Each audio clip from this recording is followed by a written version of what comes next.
Good morning to you. Good afternoon to you. And good evening to you from wherever you are joining us this moment. It is Maiyegun live. As the Fill in the Gap platform, where the undiluted, unscripted information are readily available to those who want them, because what they are doing in Nigeria today, no matter how much we try to distance ourselves as much as possible, it always follows us everywhere. Now, we now know that usually those who never understood the impact of a bad governance, what does it mean? They are beginning to understand the impact, even if you think you have well to do. You have a job, you have a business, you are legit. But there are many things that ordinarily, if you continue to be nonchalant, survive through single economy policy of wrong people in charge of your government, can ruin your life. And in the case of Nigeria, it has been ruining lives. It is not bad to ask for something better.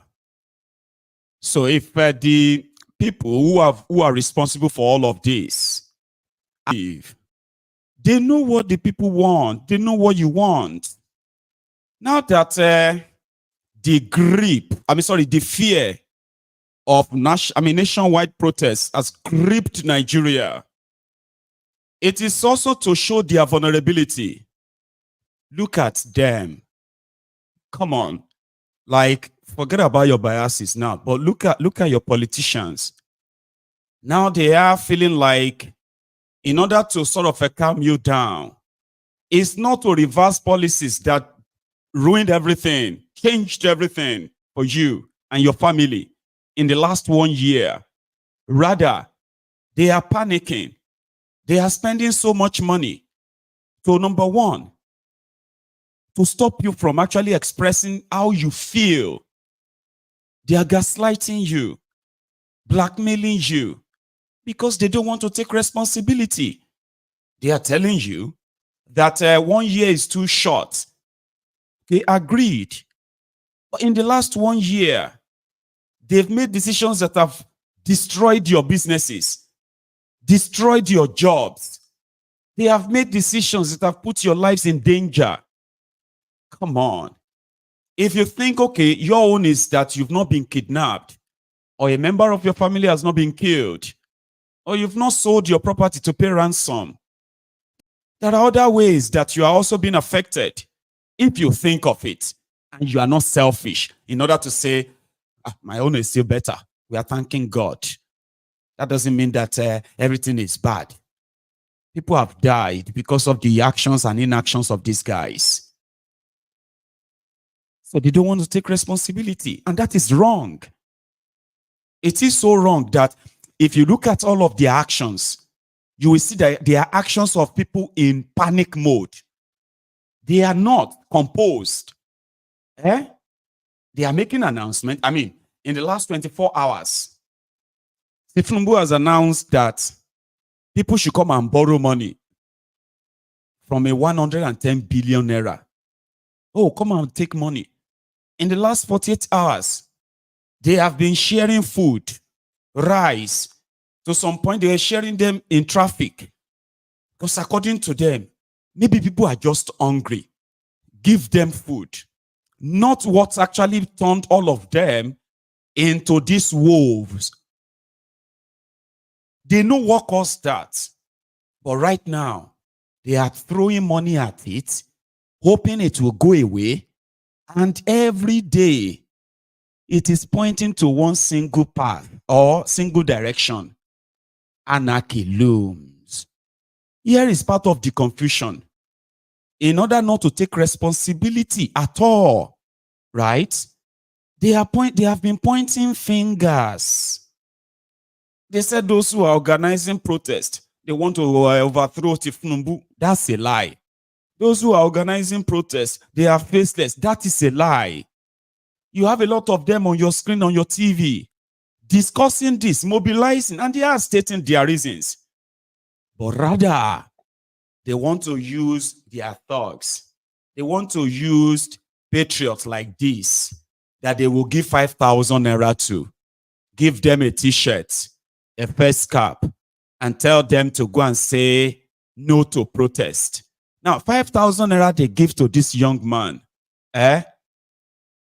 cannot even feed him more than a day. He can't make a pot of soup with that 5,000 naira. He can't buy gari rice or what have you from this 5,000 naira that can last him more than a day. But this is how they want it to be. Oh, give them money. We are doing everything. We are rolling out food. We are this and that. We are giving fertilizer. They are coming up to say, oh, we are doing, see what we are doing. Local government autonomy very soon. See the minimum wage very soon. Don't protest. It has gotten so to an embarrassing stage where those who are shouting, no protest, no protest, they have started protesting in order to stop protest. This is part of the confusion. And what that really tells you is that I don't know which category you will fall into if you are watching me from Nigeria. Okay? If you are watching me from Nigeria and one way or the other, it be like say this thing will really reach your side, but it will end up as peanuts, right? We were doing a math on this today. This is how they have belittled you. 5,000 naira. If you give 5,000 naira to 100 people, how much is that? Is that not 50,000 naira? Okay, 10. Okay, that's 500,000 naira. Abi, 100 people. So that means 1,000 people with 5 million naira. You can actually get that 1,000 people. Okay, to go out there and say they don't want to protest. That is 5 million naira. How much is 5 million naira? 2,000 pounds sterling. 2,000 pounds. And that is enough to gather that number of people, right? 1,000 Nigerians for a day, for the photo op and all of that. And they are willing and ready to do it. Now imagine that what you get from the 6 billion naira budget is 5,000 naira at the end of it, just to allow these guys not to take responsibility, since they said give them time. So how long do you think 5,000 or 10,000 naira will last you? How many years? Whether Thiefnubu won't do 8 years or 80 years, at least let him do something that's relieve your hardship, at least. And this one is not by sharing rice or money. Just policy pronouncements. Just policy announcement and implementation, which is something they don't want to do. They are talking about student loan. You are a student. You don't even see the loan. You are reading about it on social media. They are even gaslighting you, saying that you Southerners call it a scam. But yet you are a student. You are a student. How come it is not in your school? How come you're not asking for that? That's something that can really impact on your life than the 5,000 naira they will give to you to go and shout, no protest, no protest. I mean, come on. That's something. If you are an entrepreneur and you have a small business and they put out a loan of 110 billion and they said you can borrow some money interest free, you shouldn't stress for that. They should just tell you where, and then you apply, and then you get the money. Support your business. That is going to impact on you. It is better than giving you 5,000 or giving you rice. Okay? So when they are, the only visible thing is You are hearing the billions, right? The only visible thing is that you are seeing them sharing rice. At the end of the day, when the rice gets to you, if it ever gets to you, it will never feed you or feed your family more than maybe a day or two. What happened after that? Are you just going to have to like go on fasting? Since you have agreed that you want to be patient. Anyway, they've pushed a lot of things. But it seems that they are not working. But for the sake of context, right? They are using their DSS to pick people up now. Okay? You see this young man on the right on your screen. It's called Malam Jamil. Now, is one of those mobilizing for the end bad governance. They didn't say Thiefnubu resign. It says, it didn't say we'll burn Nigeria. It says end bad governance. And their demands are clearly stated. And I saw Onofunuga responding to these demands on X, Twitter, this evening, right? And he was responding, even though he said they didn't know their demand. Well, these are the demand. Scrap the 1999 constitution. Toss the Senate, arm of the Nigerian legislative system. Keep the House of Reps, right? These are, there are some of them that pronouncement can take care of. There are others that actions can be set on them, whereby, you know, within a frame time of, or time frame of 3 months, 6 months, all of this can also be done. But what this means is that you are asking them to hang themselves, so they won't do it. They won't. Not because they can't, even though others will say they can't. No, they can't. I think that's what we should say. Not only that they won't, it's just that they can't. It's like a suicide. So now, if you are making all this, there are those ones that you can pick from and say, because of this, so I'll go and add my voice so that they can do this one.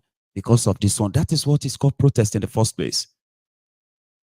But when the government begin to mobilize military, Thiefnubu has invited military. They are bringing military back from the Boko Haram enclave. Now, the Nigeria security is about to be further exposed. On top waiting. On top say these guys want to keep their luxury lives. They want to continue to kind of milk you. They cannot really cut down. Like for real. Now they are bringing in military. People that they didn't pay.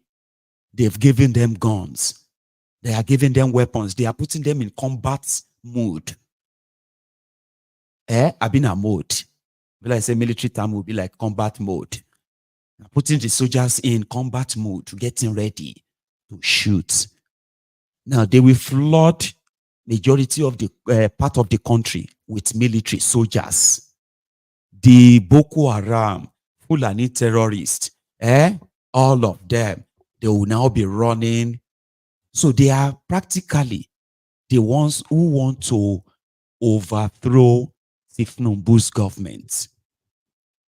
Because they can't do what the people are asking. Then they want the people to accept what they are offering. And what are they offering? They are saying you should be patient. Okay? Give us more years. The reform will begin to yield. There is no reform anywhere. IMF and World Bank policies are what Thiefnubu and the rest of them are operating. If you believe them that there is any reform going anywhere, you are dumber than the doorbell, you. Always remember that.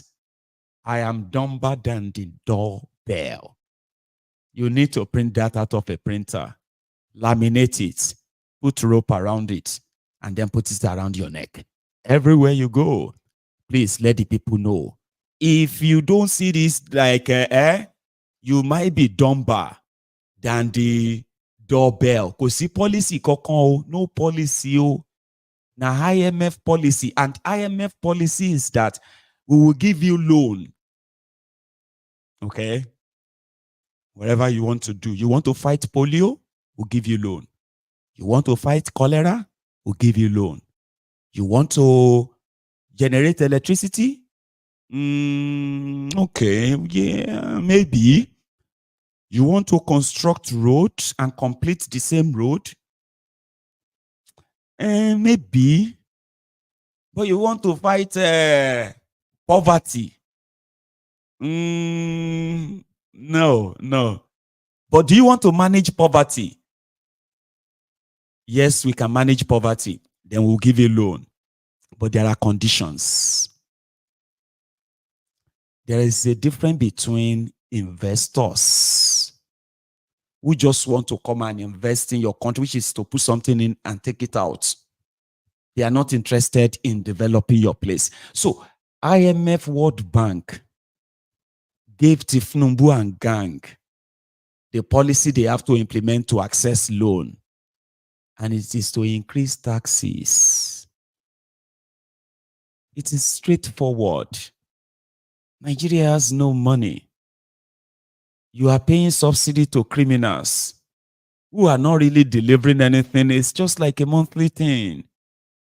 Under PDP, they were stealing money from crude oil. Under APC, they were stealing the crude oil without money.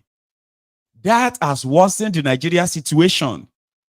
And with this issue of insecurity, the lack of rule of law, where your judiciary is the most corrupt ever in the world, this has already scared away the real people that should actually come and invest, other than those who are buying your government bond. There's no room to create jobs. The ones available, they are dying, suffocating, because Thiefnubu's policy says they have to pay more taxes. Nothing is given back from these taxes. Electricity is not improving. Security is not improving. Infrastructure is not improving. All of these are dilapidated enough that businesses are running, the cost of running their businesses are natural, the natural death of so many businesses who have actually died naturally, and those who quickly dispose whatever was left of their business, and they left Nigeria. IMF policy says they have to continue to increase, go and float your naira, go and devalue it if you want us. Now, what does that even mean? It simply means that they have to determine what kind of resources Nigeria will be selling abroad and how much. What kind of Nigeria products are going to be taken abroad and how much. So they place Nigeria in the lowest of the lowest just to give them money that they didn't even give to them at once. They give this money to them in tranches. And as they know, the criminals take the money within a short space of time and the money disappears. The treasury is empty again. So they have to increase taxes again and again and again and again. Infrastructure improvement is zero. No real investment. Then they agree to go and borrow money to share money. IMF gave them because they know that is never going to produce anything. You want money to share to poor people? Take it. Go and share it. But you need to devalue your money a little bit more. Okay, we'll do that. Our people are hungry. They need food. We need to buy food for them. Okay, take it. But you need to devalue your money. Then hardworking people in Nigeria, you working so hard. At least they say the most hardworking people in Nigeria are the people where they use hand to dig well. People where they bear conga, or people where they dig a grave. They are the most hardworking people. The next after them are the bricklayers, So when a lady is praying for hardworking, very hardworking, energetic man, they always reject the bricklayers and the all these people where they work hard work. But guess what? No matter any job you do, even in your business, no matter how much you work, the system is rigged against you because of these policies, okay? You are going to lose 40% of whatever you do in life So let me explain what that means. Let's say you work so hard now, and then you make 20,000 naira, right? 20,000 naira no easy. So imagine that out of the 20,000 naira that you are holding, your 20,000 naira and the value of that 20,000 naira when you begin to spend it is actually just about 12,000 naira. Yeah, you have 20,000. But when you go out there, when you look at what you pay 20,000 naira for now, and what you will pay 12,000 naira for a year ago, that's how they robbed you. Your money, your effort, your hard work, they've been cut down from the source. That is what you call policy.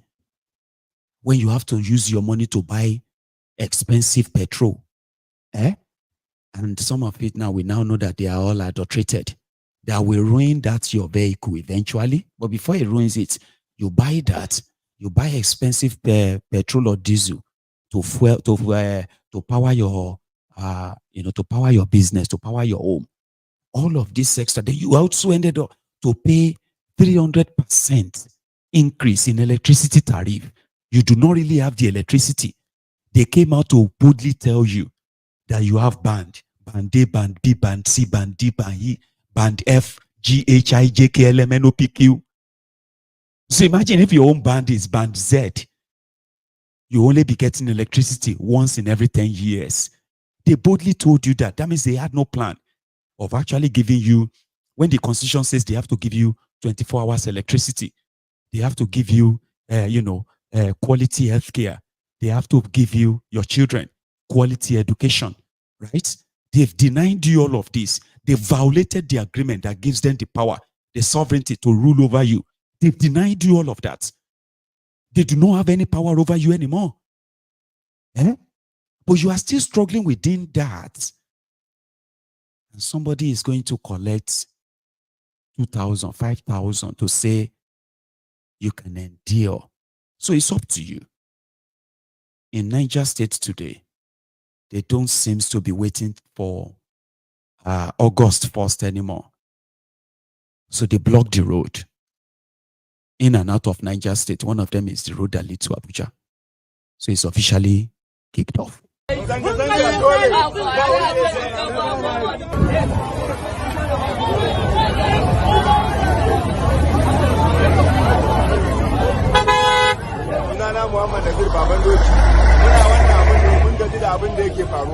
Mai ya ƙara kuɗi ba a yi magana akan ƙara kuɗin mai ba, an ce kan yi zanga-zanga, jiya wasu sun fito sun yi zanga-zanga ba wanda ya musu magana, sai mu mun fito yau an ce ba za mu yi ba, amma za mu haƙura, mu muna bin doka, ba faɗa muka zo yi ba, mun zo zanga-zanga na lumana, saboda haka an ce mu bari sheran Alhamis, da ya same mu ya ce sheran Alhamis, mu za mu haƙura, ran Alhamis za mu zo wani abin da ya kamata mu.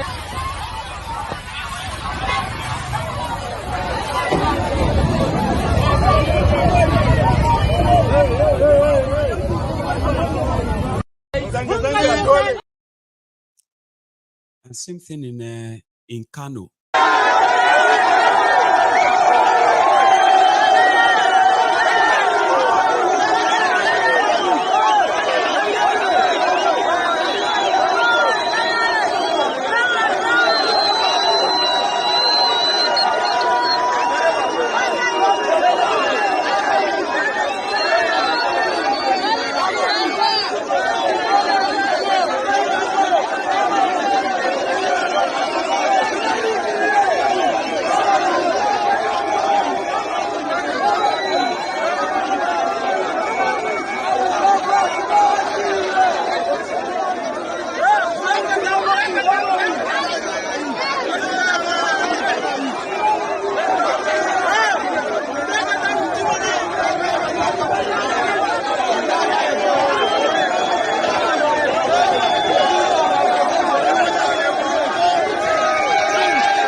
And their worst fear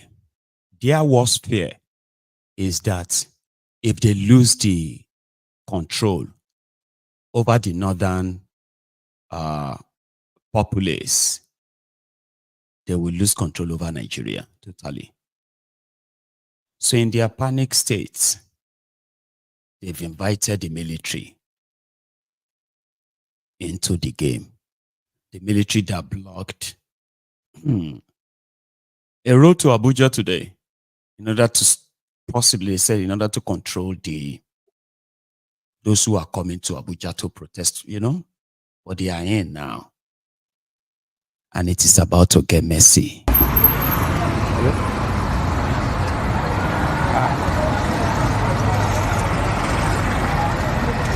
But why now?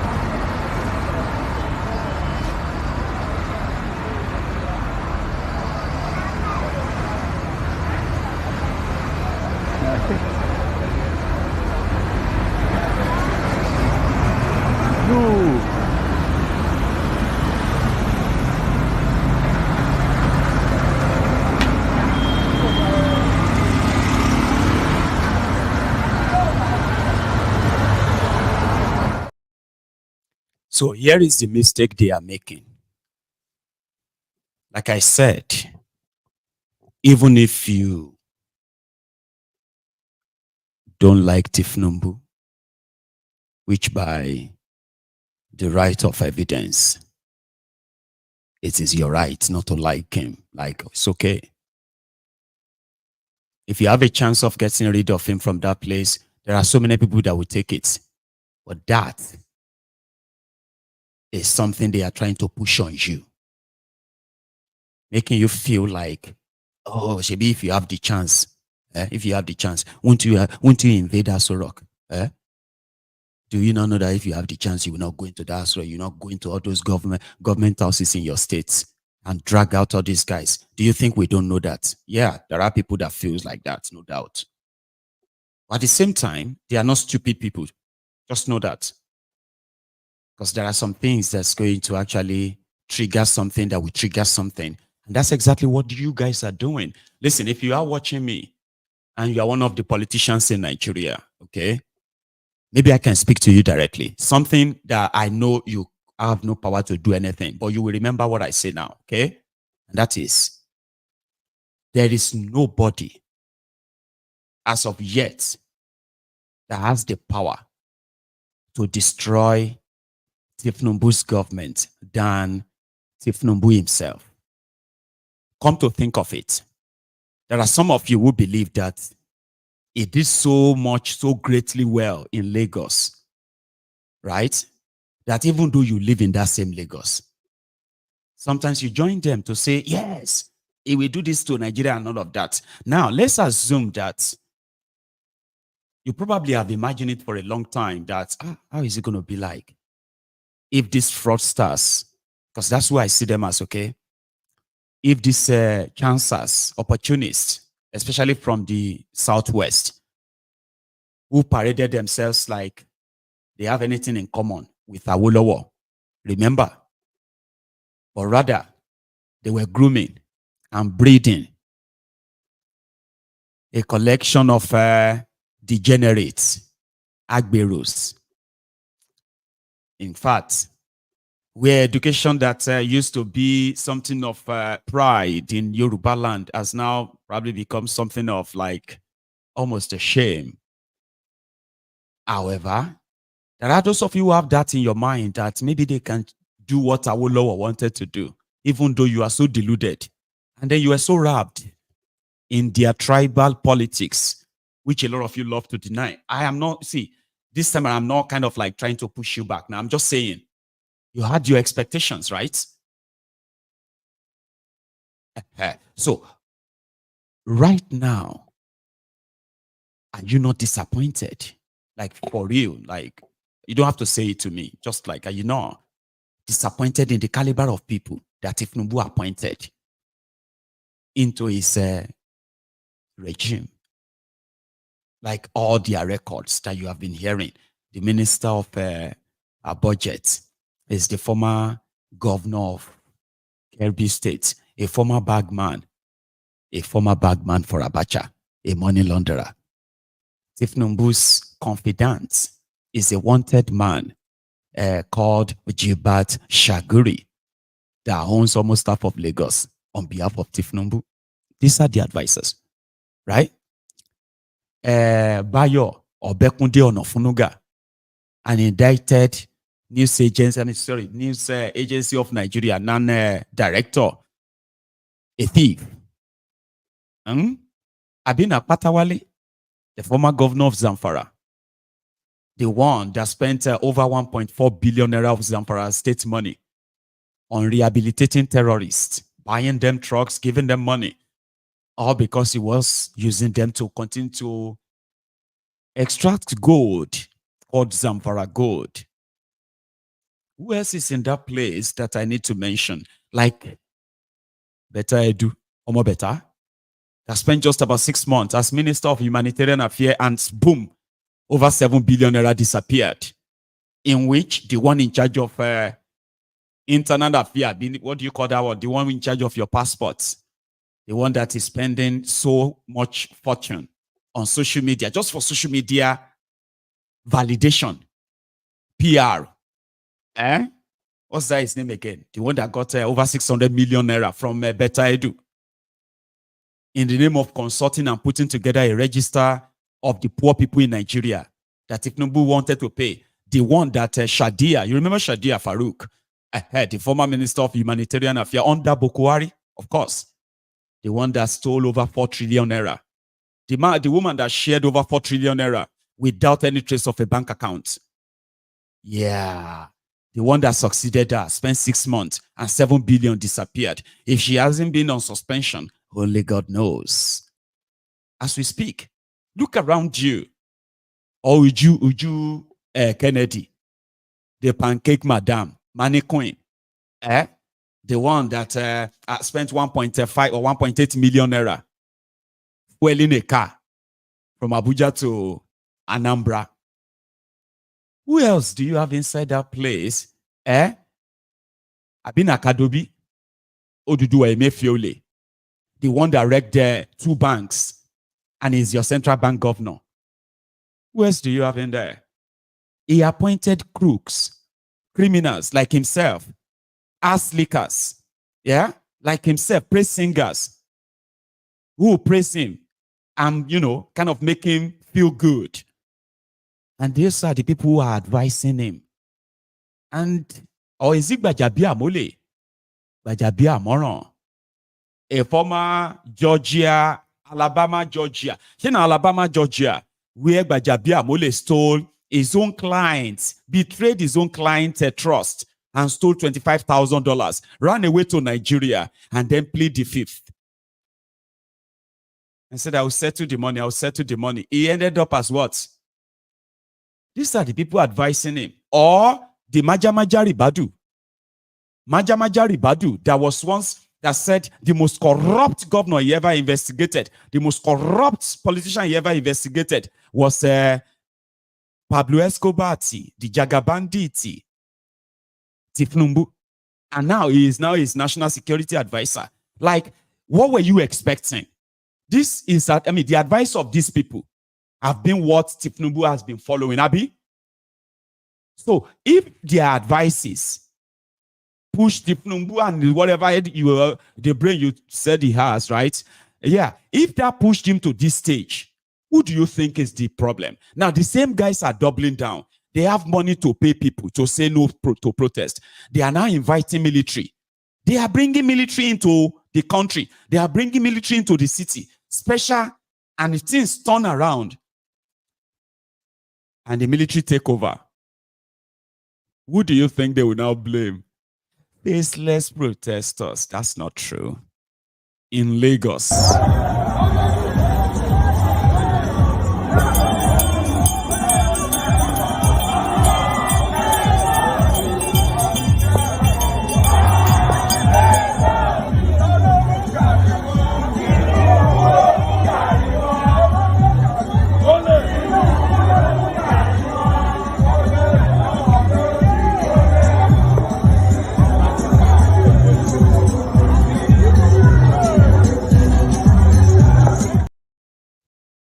together.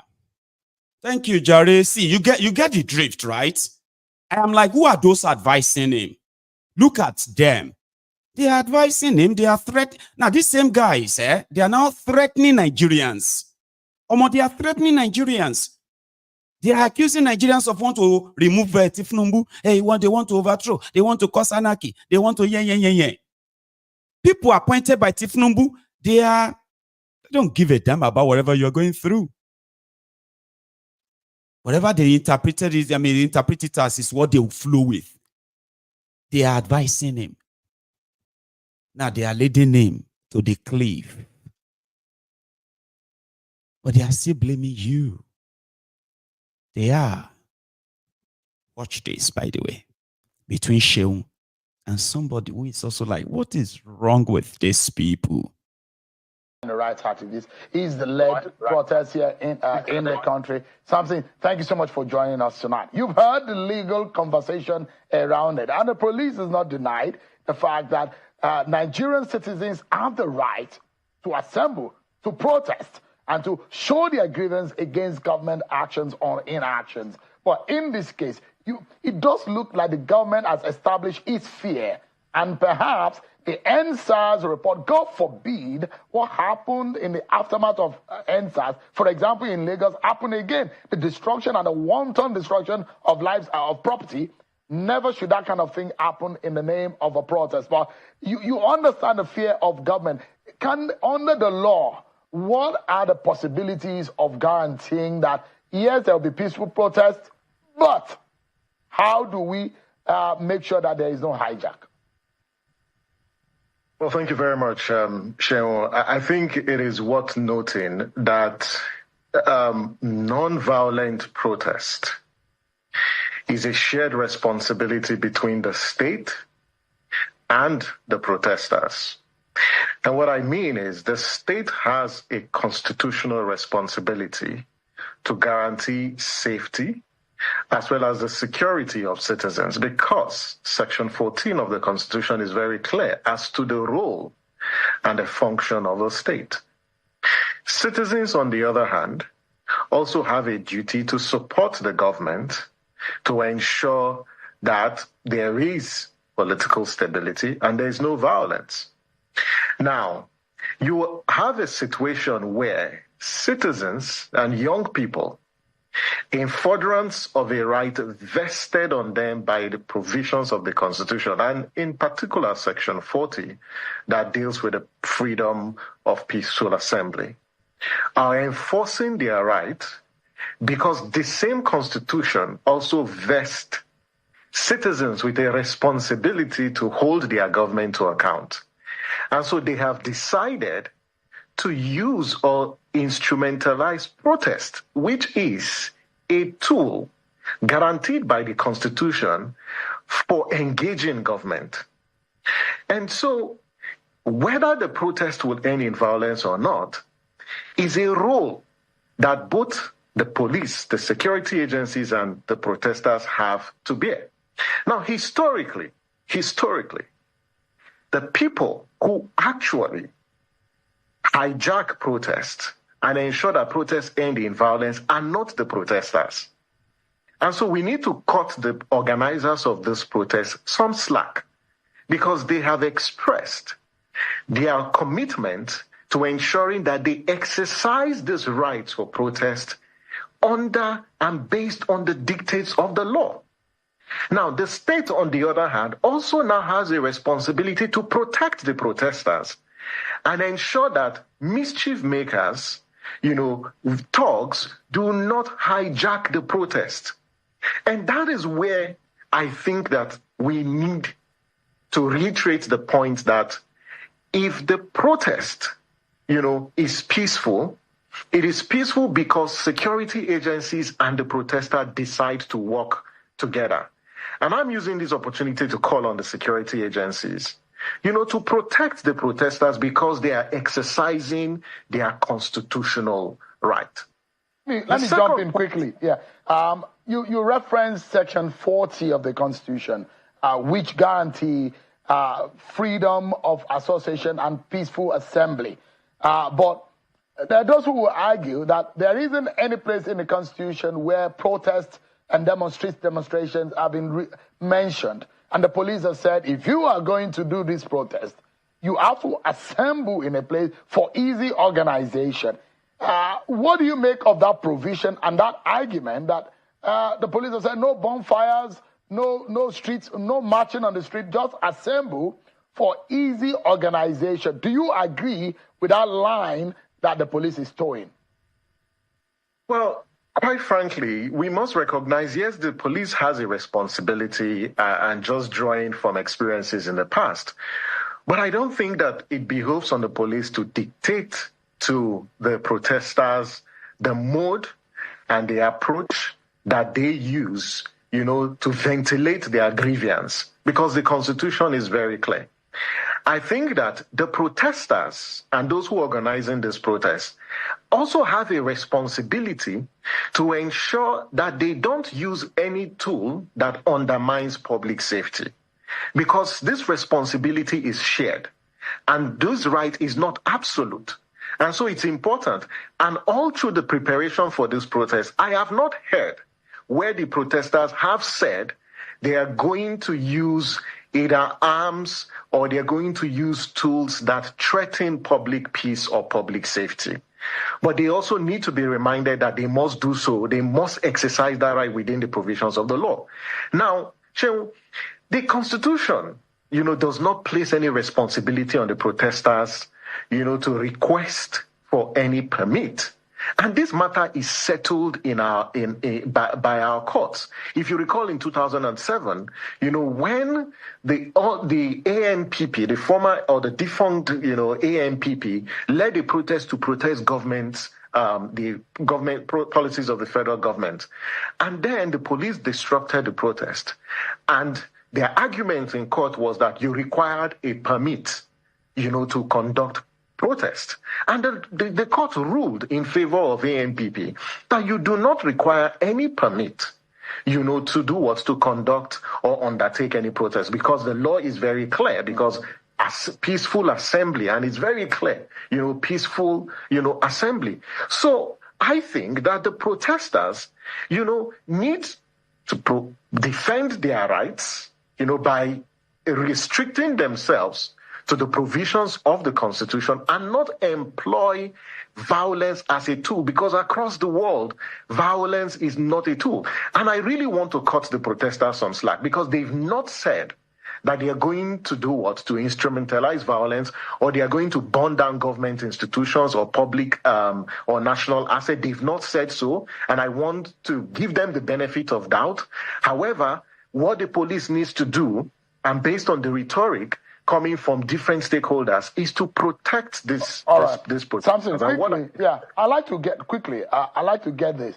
Sowore, who is a presidential candidate of a political party in the 2023 elections, is one of those who have been leading this protest. There are those who will say this is now politically motivated. Now, for a government who spent about just a year in office, does he have the right to then go to the street and protest when those who gave the president a mandate are waiting patiently for him to deliver? There are those who argue in that right, and there are those who will say this is purely, totally backed. And then, the DSS have said they've identified those who are financing and funding this. What do you make of that? If this is toned and tagged as a politically motivated protest, the legality of that, is it questioned though?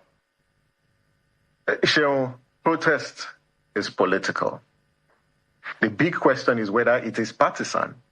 Because this is citizens' action. This is a citizens' action. It's actually a political engagement where citizens are engaging the state and they are ventilating their views. So there's nothing wrong if this is political. The big question is whether this is what? This is actually partisan. And Sowore isn't, to the best of my knowledge, he's not the is not the only one leading this protest. There are other citizens who are part of those who are organizing this protest. The gentleman who is there in the studio, he has also told you. And so there are people. So the big question is, why are these people, why are these citizens protesting? Those are the key questions. And what government needs to learn, it needs to talk with young people. Currently, it is talking at young people, but it's not talking with young people. And this is why these young people are leveraging protests to demand a better bargain. And is what addresses the rights activists. Thank you. Like I said, they are talking back at us. They are tagging us, labeling us, threatening us, gaslighting us, and totally downplaying the concerns of the people. That is punishable. And it's about to start. So today, Thiefnubu signed the 70,000 naira minimum wage. As part of what they will tell you, Shebi don't sign now 70,000. But you know something? Today as well, a liter, fuel scarcity looms. And a liter of petroleum was actually sold for over 1,000 naira per liter. The queue are gradually coming back. The report is that the depot is dry. I don't know how true that is, but it's coming from them. After spending 940 billion naira a month on subsidy, something bad is about to happen. So, go and tell them that we have increased I have signed into law the minimum wage law. Everybody will be paid 70,000 naira every month. Go and tell them that we are making decisions. Student loan is available. All of this audio. But Akpabioli and the rest of them were there. Look at their faces. Those are the ones that are still around, though. And they can disappear. You may not see them on your screen anymore in the coming days. Okay? State governors. Some of them will disappear. You see? Because national protest is not in Lagos, in Abuja, in Kano, and all that. No. National, it's called national. It will enter your village.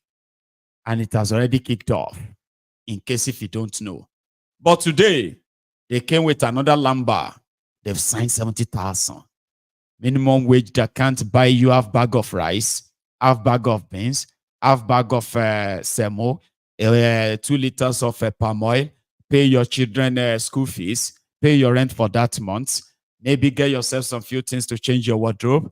As someone who just got paid 70,000 naira, you can't. You can only wish. But see the clowns. They have something to tell you. Here was Thiefnubu signing it into law so that we can celebrate.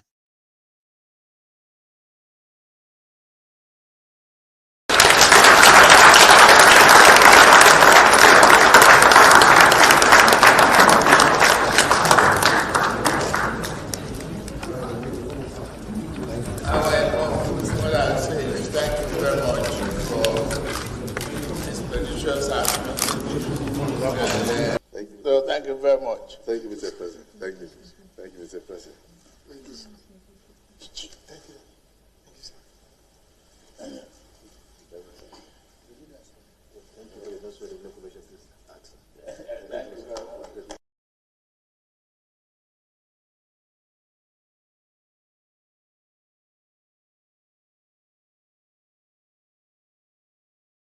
Okay, good morning, sir. Yeah, good morning.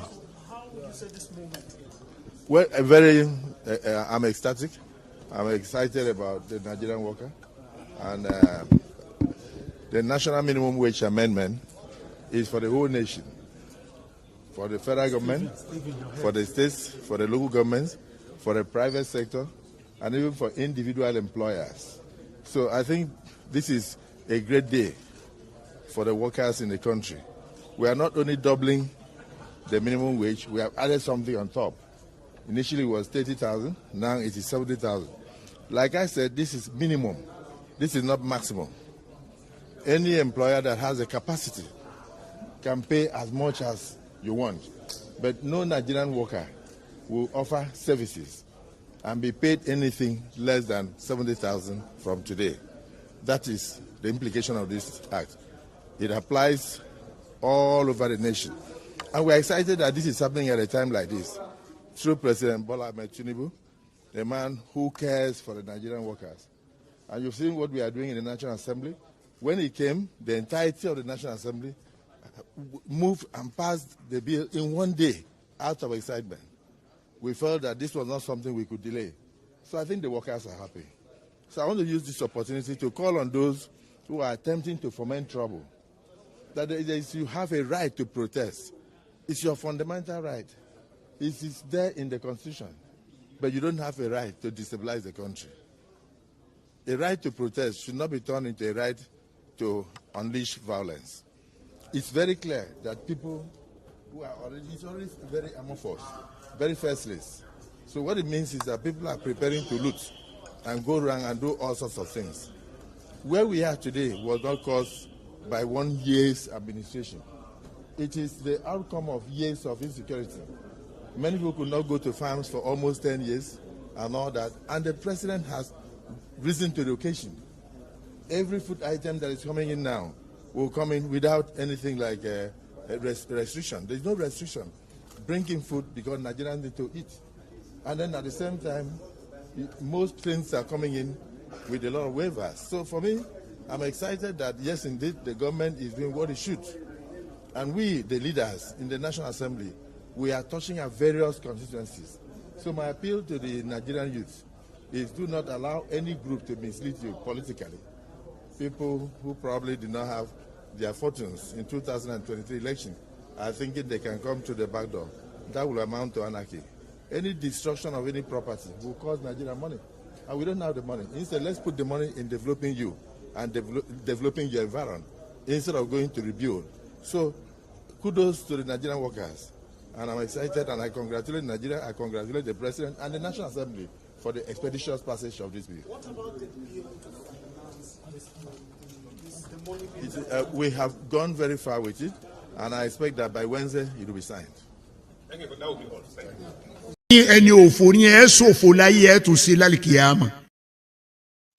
Do you see the way they quickly just have to gaslight you? People want to protest and they said they want to cause anarchy. Yeah, you have the right to protest, but you don't have the right to cause anarchy. Who is causing anarchy? It is the job of the police to arrest anybody who wants to cause anarchy, Abi. Why are they always so why are they so tensed, scared? To see the people come together to actually ask them, look, all these ones, the only people that are happy about 70,000 minimum wage are the NLC, TUC, their leadership. There is no worker that is happy. Or have you seen it anywhere? Celebrating 70,000. So again, the politicians are the ones talking about anarchy. They are the ones talking about violence. They are the ones paying people to cause violence, to cause anarchy. Okay? I just hope the rest of the world is watching and they are paying attention as well. So their police IG today, because I told you that guy is now like illegal police IG. He was supposed to have, is meant to retire soon, right? He was supposed to go on administrative leave and then he would retire. But Thiefnubu has extended his stay illegally using the same Akpabiole's Senate, okay, to extend it. So he was talking today, and fair enough, he told these guys that they must protect all the protesters. All the protesters. And then arrest those that might want to cause trouble. I'm not saying you should take his words, but let it be on record that he said it. Listen to this. Me about some letters that are coming in, a particular letter that just came in. I haven't seen it, but I'm aware that 1 or 2 letters of notification to the police to have a protest has been received by 1 or 2 commissioners of police. Okay, I think that's the question you asked. Yes, sir. Okay, yeah, we have received 1 or 2 of such notifications from 2 different protest groups, and we are handling them. Then the second question from, I don't know who has asked that question. Okay, you want to know what we are going to do in the event of provocation. And I want to answer that question by telling you that in the event of provocation, our men shall exercise utmost restraint.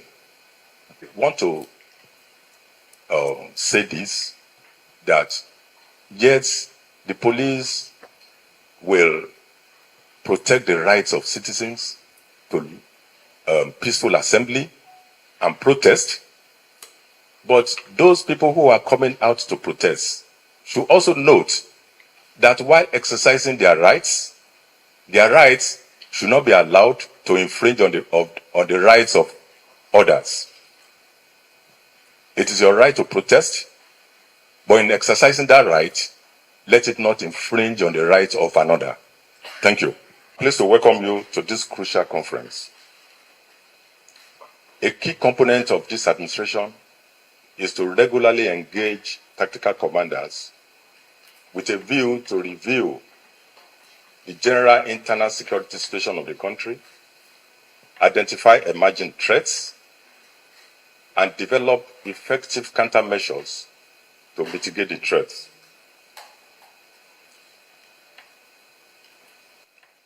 I address you today with a sense of urgency and patriotic zeal, commending your vital contributions to national security and the ultimate sacrifices you have been making. Despite achievements, persistent security challenges demand our swift and professional attention. This meeting is prompted by the imminent anti-government protest posing a significant threat to national security. Our objective here today is to evaluate, discuss various ways to effectively implement our operational strategies to ensure public safety and security, while acknowledging the rights of citizens to peaceful assembly and protest. Available intelligence at our disposal suggests that the planned protest is a deliberate attempt to destabilize the government and undermine public safety. We must leverage our expertise to develop and execute a robust plan addressing potential risks and challenges. We must be vigilant and be prepared to prevent chaos. Drawing lessons from the 2020 EndSARS protest, our paramount objective is to safeguard public safety, maintain law and order, and protect citizens' rights and well-being. I direct you to take all necessary measures to ensure that there is no breakdown of law and order in your respective jurisdiction. We will henceforth prioritize our deployment to guarantee public safety. You will ensure personnel within your command are thoroughly briefed and prepared, maintaining continuous contact with state commands for effective communication and coordination. Prioritize de-escalation techniques, and remember that force should always be a last resort. I emphasize the importance of professionalism, civility, and restraint guided by the principles of fairness and justice. Let us embrace a proactive approach, anticipating potential threats and taking preventive measures. strict adherence to established protocols, code of conduct, and the rule of law is paramount. Every officer's action have a profound impact reflecting on the entire police force. In concluding this brief address, I want to thank you for your commitment to serving and protecting Nigeria. Your courage, dedication, and professionalism are the bedrock of our police force. Together, let us ensure peace and security in our country. Thank you.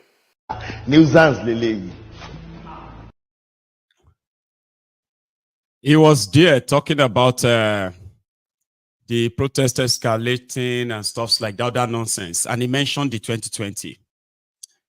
Number one, I said it, do not take him for his word. I just wanted him to say all those things so that you can hear them, right? ECOWAS court indicted Nigeria army, Nigerian government generally of killing peaceful protesters.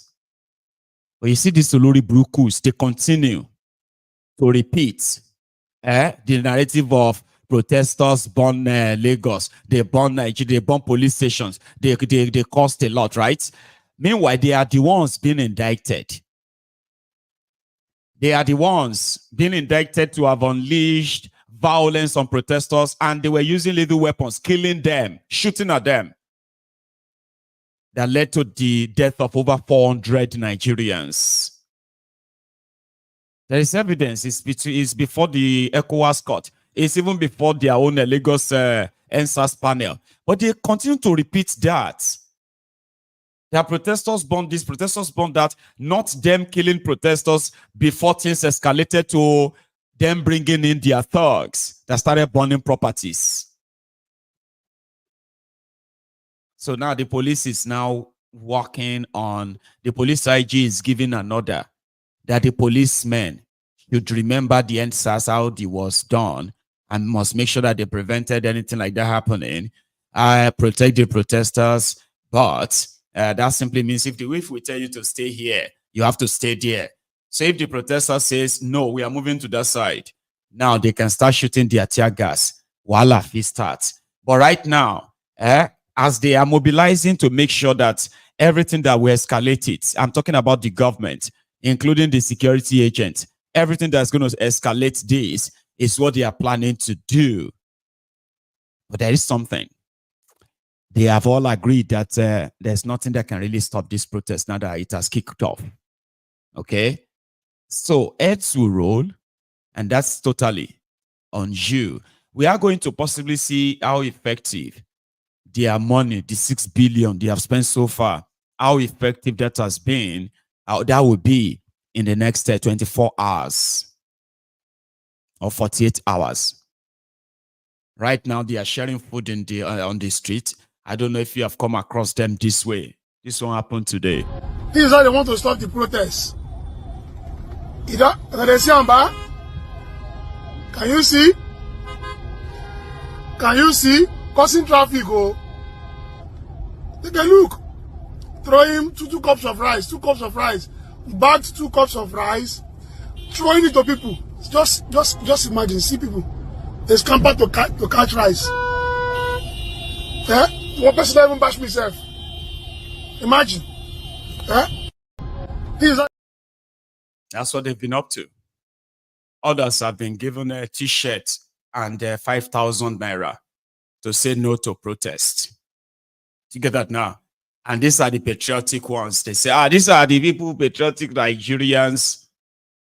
But I have seen videos of people campaigning in Ibadan, mobilizing ahead of the whole thing. But today, when the MTN decided to block Nigerians and from their network, that triggered a sort of a national early protest on its own. And somewhere in Lagos, Shoki ahead, the angry Nigerians, they did this.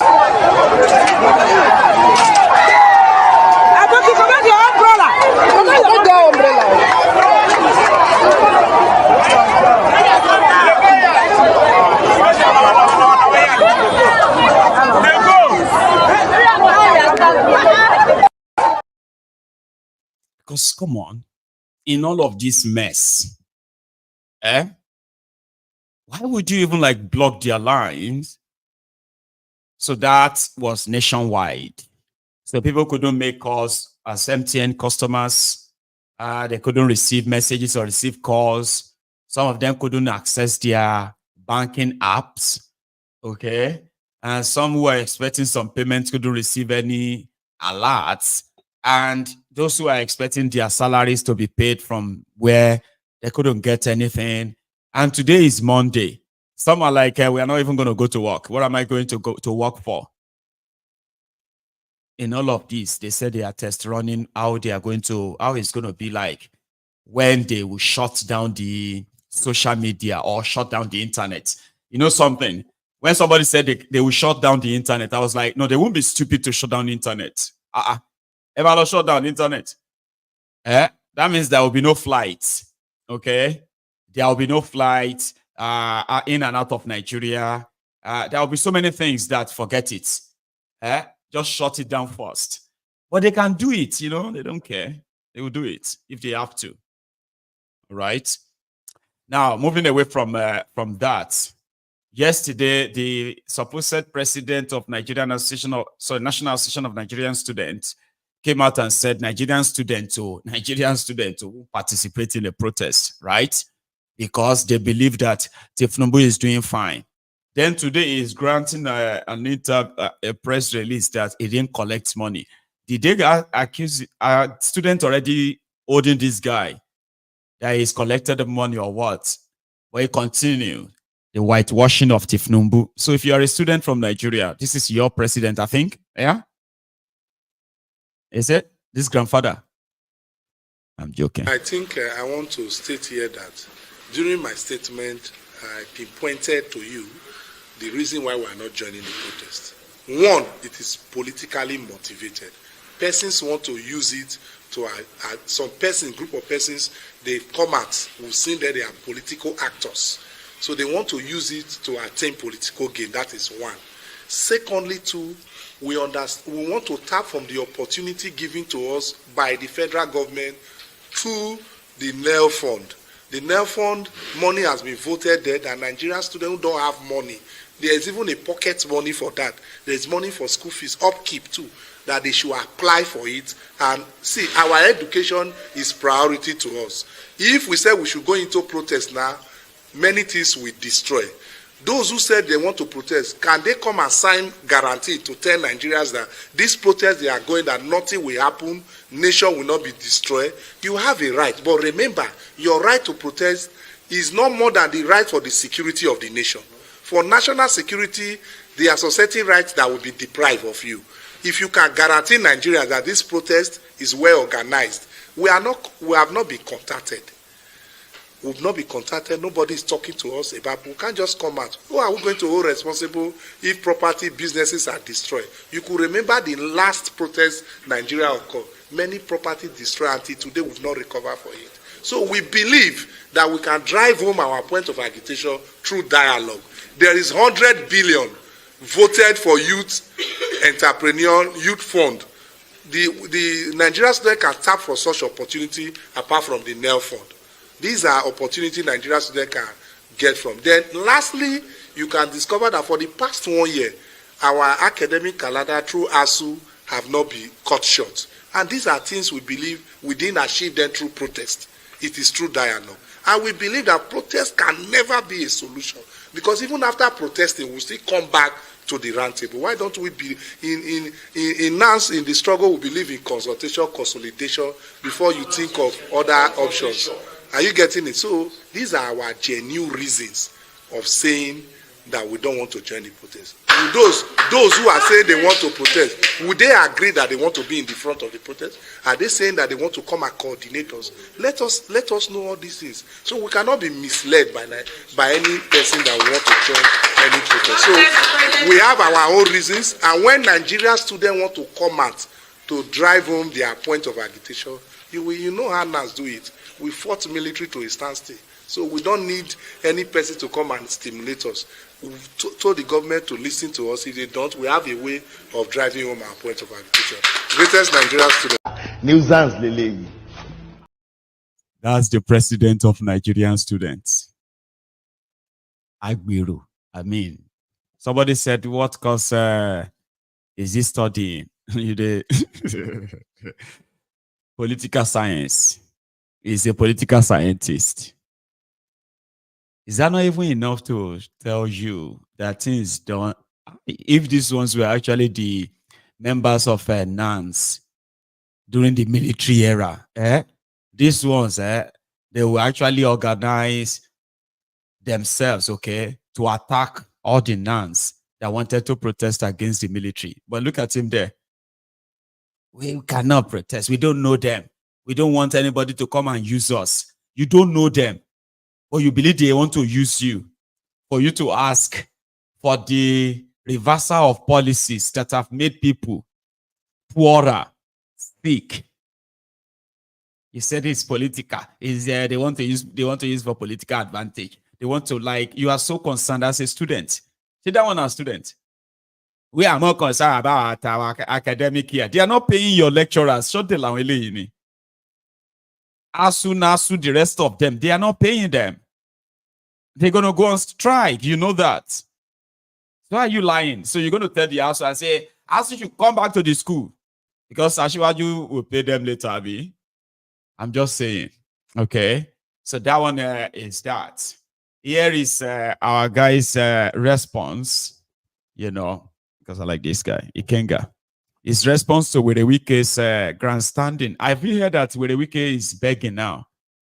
You know, they grandstand again, but they've deployed military everywhere. If you are watching me from Abuja, tell me what's going on in Abuja today. They feel the intimidation. They want you to feel the intimidation. They are moving the military trucks everywhere. Police in Kano. Everywhere. But Ikenga has this for Werewike. I think there's nothing to hear here. Talk about here. You know, if a group of people, out of desperation, decides to have a kindred meeting, that should not bother anybody. And I've advised Nation Week, stop this. The joke is becoming too much. There is a substituting order of a court, few days to this issue of Congress, that exercise can no longer hold. But he decided in his desperation, alongside with his supporters, to gather themselves in their hideout and conducted what I call a kindred meeting. So what the Wike group had yesterday in the name of Congress is nothing but a kindred meeting. In Igbo, we call it meeting umunna. It doesn't go anywhere. It ends there. They are talking to themselves. And it's a nullity. Let me tell you why it's a nullity, and it's very simple. As long as there was a substituting order and he proceeded to do it, the court in question will void whatever is the outcome of that exercise. As it is today, there is no working PDP in Rivers because we have a group of people who are in what we call PDP APC invading our party and trying to take control of the party. And let me also advise, because recently when we came here, we had the violence that happened. And I will advise the Commissioner of Police. There was one man that used to be here then, I think Joseph from Bo or somebody, who was also dancing naked with Wike. Today he's somewhere. He retired a shameful officer. So I will advise the CP.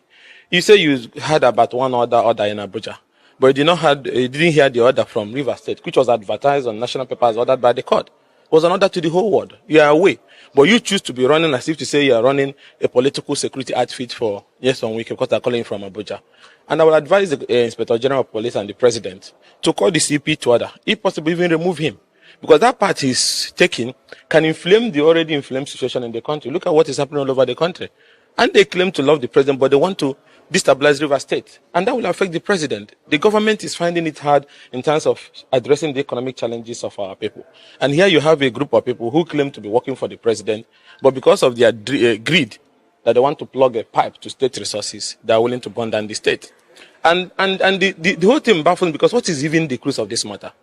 We were here when former speaker and the former lawmaker, what they call him, and his group, woke up one morning, even when there was no crisis, and joined the APC, thinking that by joining the APC, Thiefnubu will help them to illegally remove Obara from office. It backfired. They didn't think it would, because there was one man in Abuja who was so desperate to capture Rivers State. As is a private estate. Now you run into APC. Now you're running back looking for a court that will give you a judgment that you're still a lawmaker. At the moment they decamp, which all of you are aware, there was no division in the People's Democratic Party. So as long as there's no division, the constitution is very clear. It's automatic. Your seat is vacant. You don't even need anybody to declare it vacant. It's on that ground that the new leadership emerged. So all this struggle is for him to regain the State House of Assembly legitimacy for the purpose of forcing the governor out of office so they can have access to the resources of the people.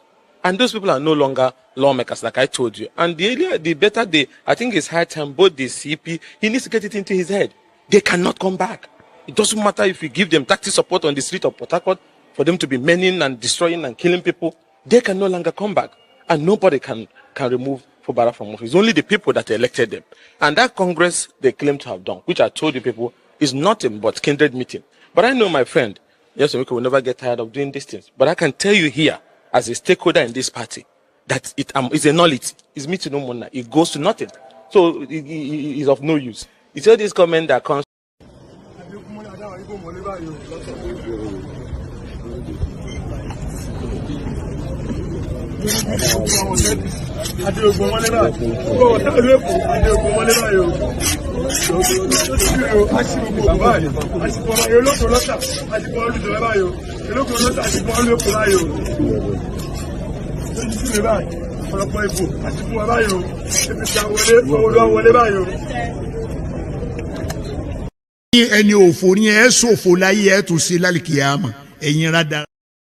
Inshallah, because after that, in fact, I should have actually hold on before I share that, okay? I'm going to come back to it. Something happened at Takoka today, which we are yet to even understand the full story.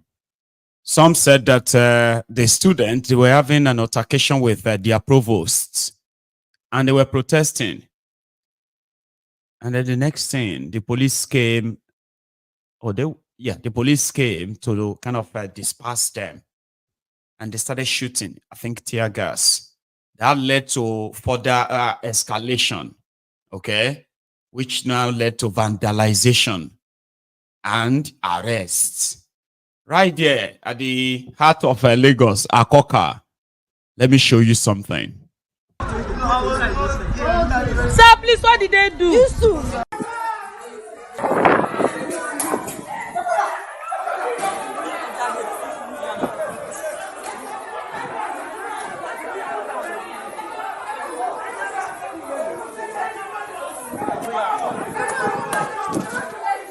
What is doing?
Hey, leave the place, leave the place.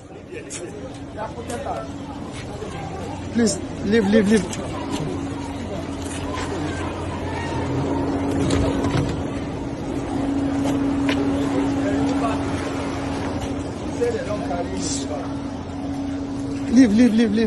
Give way.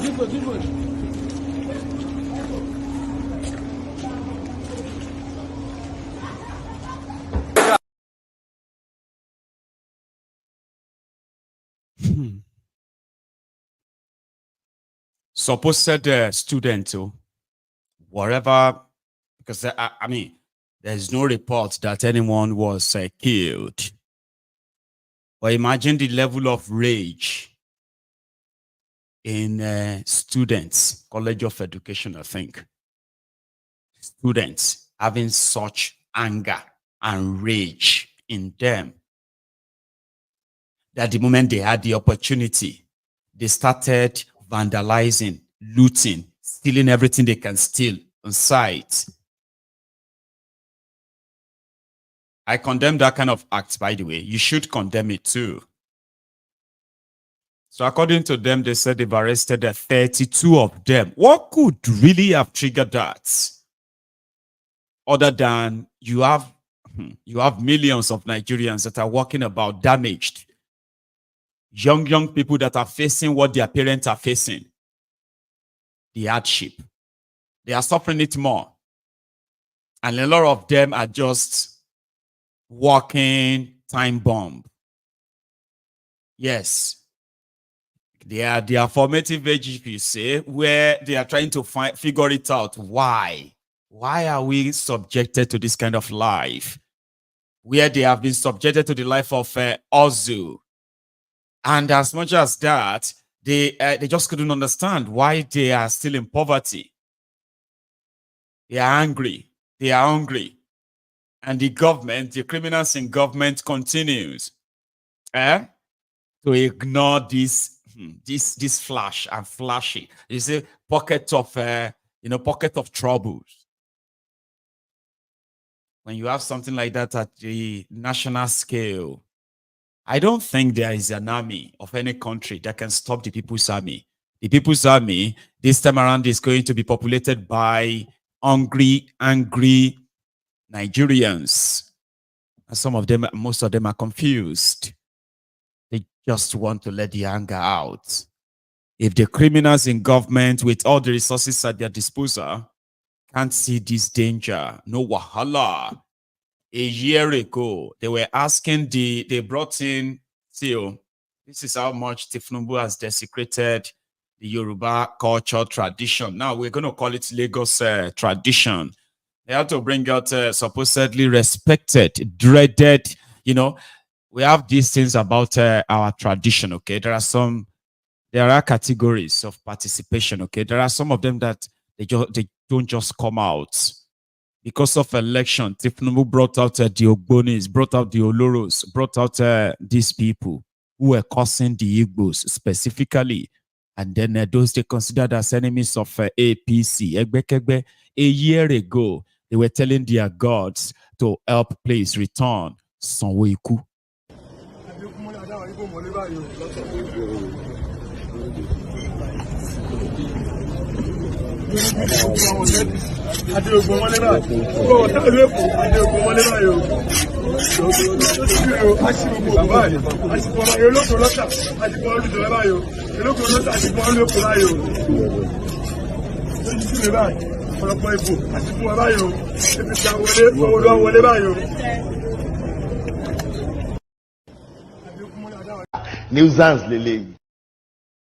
Because you won't believe it, right?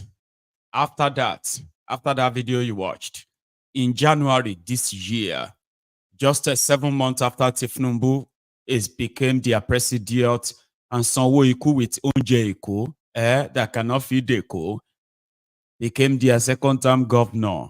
So Thiefnubu returned back to Lagos. And this, apart from the dirty road, right? This was how they welcomed him.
I just thought I should remind us of that scene. It was symbolic.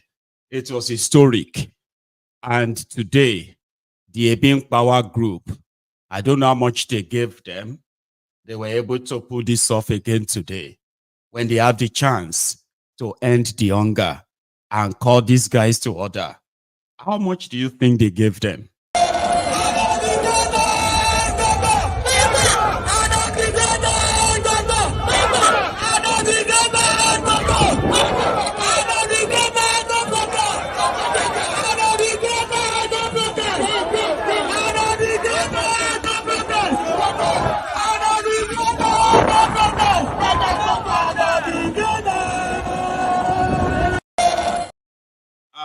The greatest,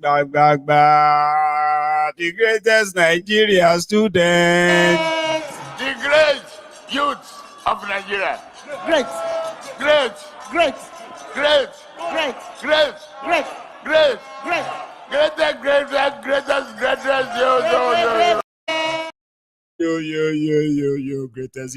yo, greatest, yo.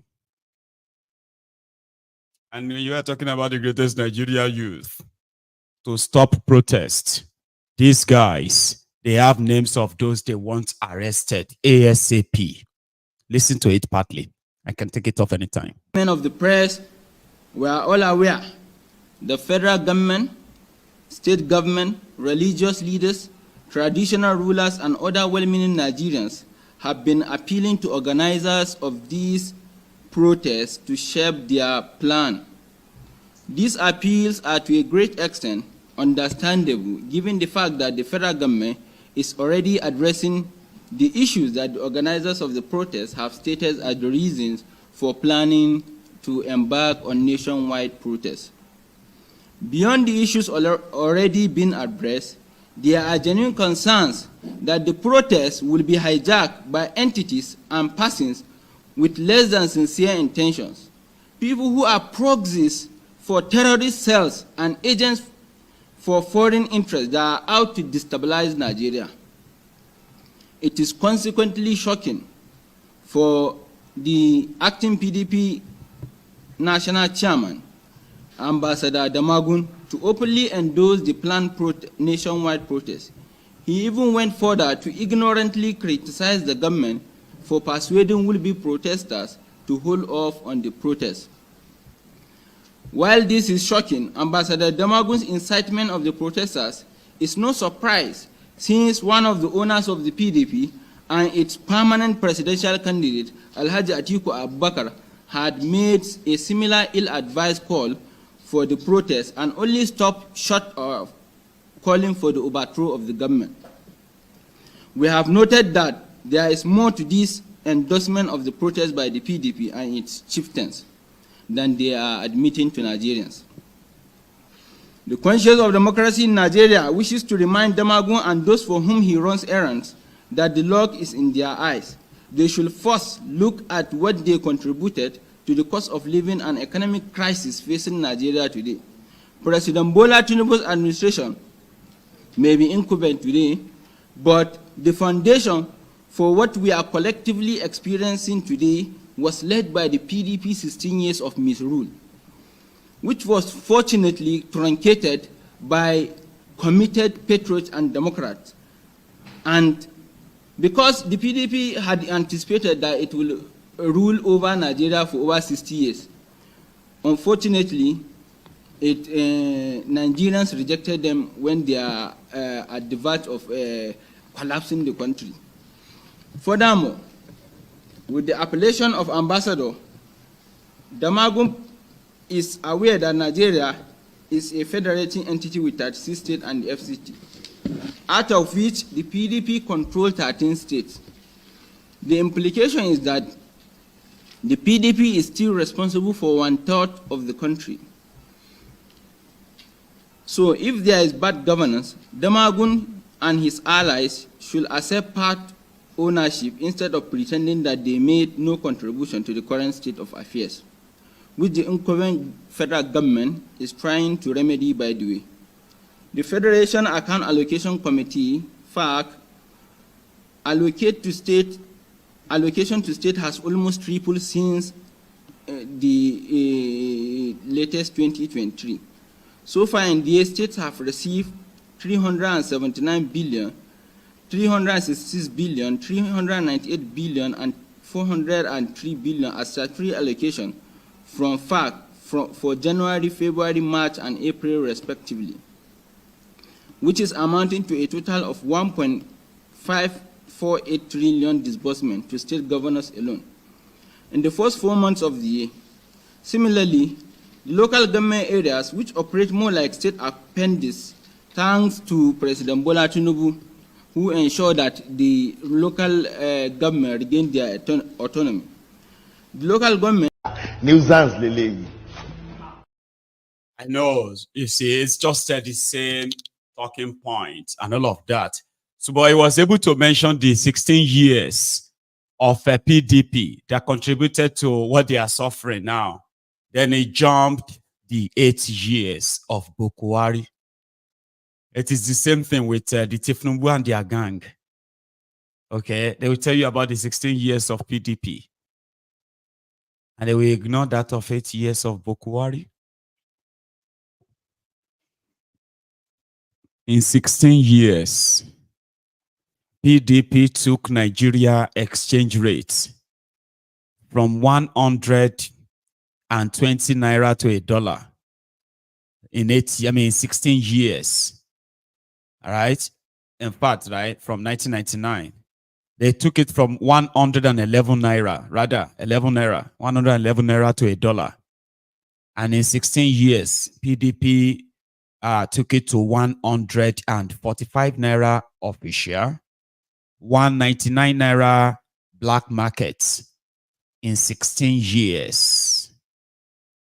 In that 16 years, the inflation in Nigeria of the PDP was left at 4.5%. Unemployment ratio in Nigeria was at 7.5%. What else did they leave? Electricity generation under a PDP 16 years increased from a paltry generated 2,500 megawatts to 9,000 megawatt electricity. They were able to distribute, they were able to build new power plants. PDP in 16 years They were also able to refine the petroleum product that Nigerians were buying. They were not paying subsidy like a dead country as you have it now. In 16 years of PDP, the refineries in Nigeria were working at 65% capacity. Nigeria was paying subsidy on just about 35% importation. Then APC happened. Nigeria Naira got devalued in 8 years. Inflation jumped to 22%. Unemployment in Nigeria jumped to over 40%. The Nigerian Naira lost more than 500% of its value.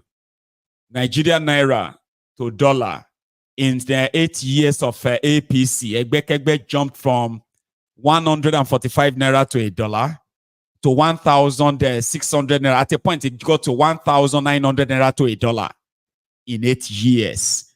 Electricity generation by Nigeria dropped drastically. Yes, in 8 years. Now, Nigeria is partially generating about 5,000 megawatts and distributing about 2,500 megawatts. Back to 1999. That's what APC did to you. Right now, you have band A, band B, band C to band Z on when you can have electricity or you will never have it at all. In 16 years of the PDP, they were able to grow Nigeria economy from in the backwater, ruined and destroyed, looted economy of Abacha, Abdusalami Abubakar, the military boys, when Nigeria was barely $100 billion worth as an economy. When APC took over, Nigeria economy was $567 billion worth of economy. And it was really pretty much obvious at the time. So what else should I remember, Sha? So Nigeria now imports its own crude oil. Imports its own refinery because God damn it, refined products rather. So Nigeria that used to refine 65% of its own crude in 2015, paying the subsidy of around 800 billion naira a year. 8 years of APC, now 9 years of APC, Nigeria now refined 0 crude oil. Now, Nigeria that was importing 35% of its refined crude, Nigeria now imports 100% its own refined products. So this is what they have done. But guess what? They will continue to bamboozle you with all the lies, and they will be pointing at this, your PDP APC. There are those who believe them all. But numbers don't lie. If you can just take a look at the number, okay, it will help you. Inflation in Nigeria right now, according to this guy, is now over 34%. Food inflation in Nigeria right now is over 44%. That's a lot. A bag of rice is still hovering around 90,000, 80,000, and their minimum wage is 70,000.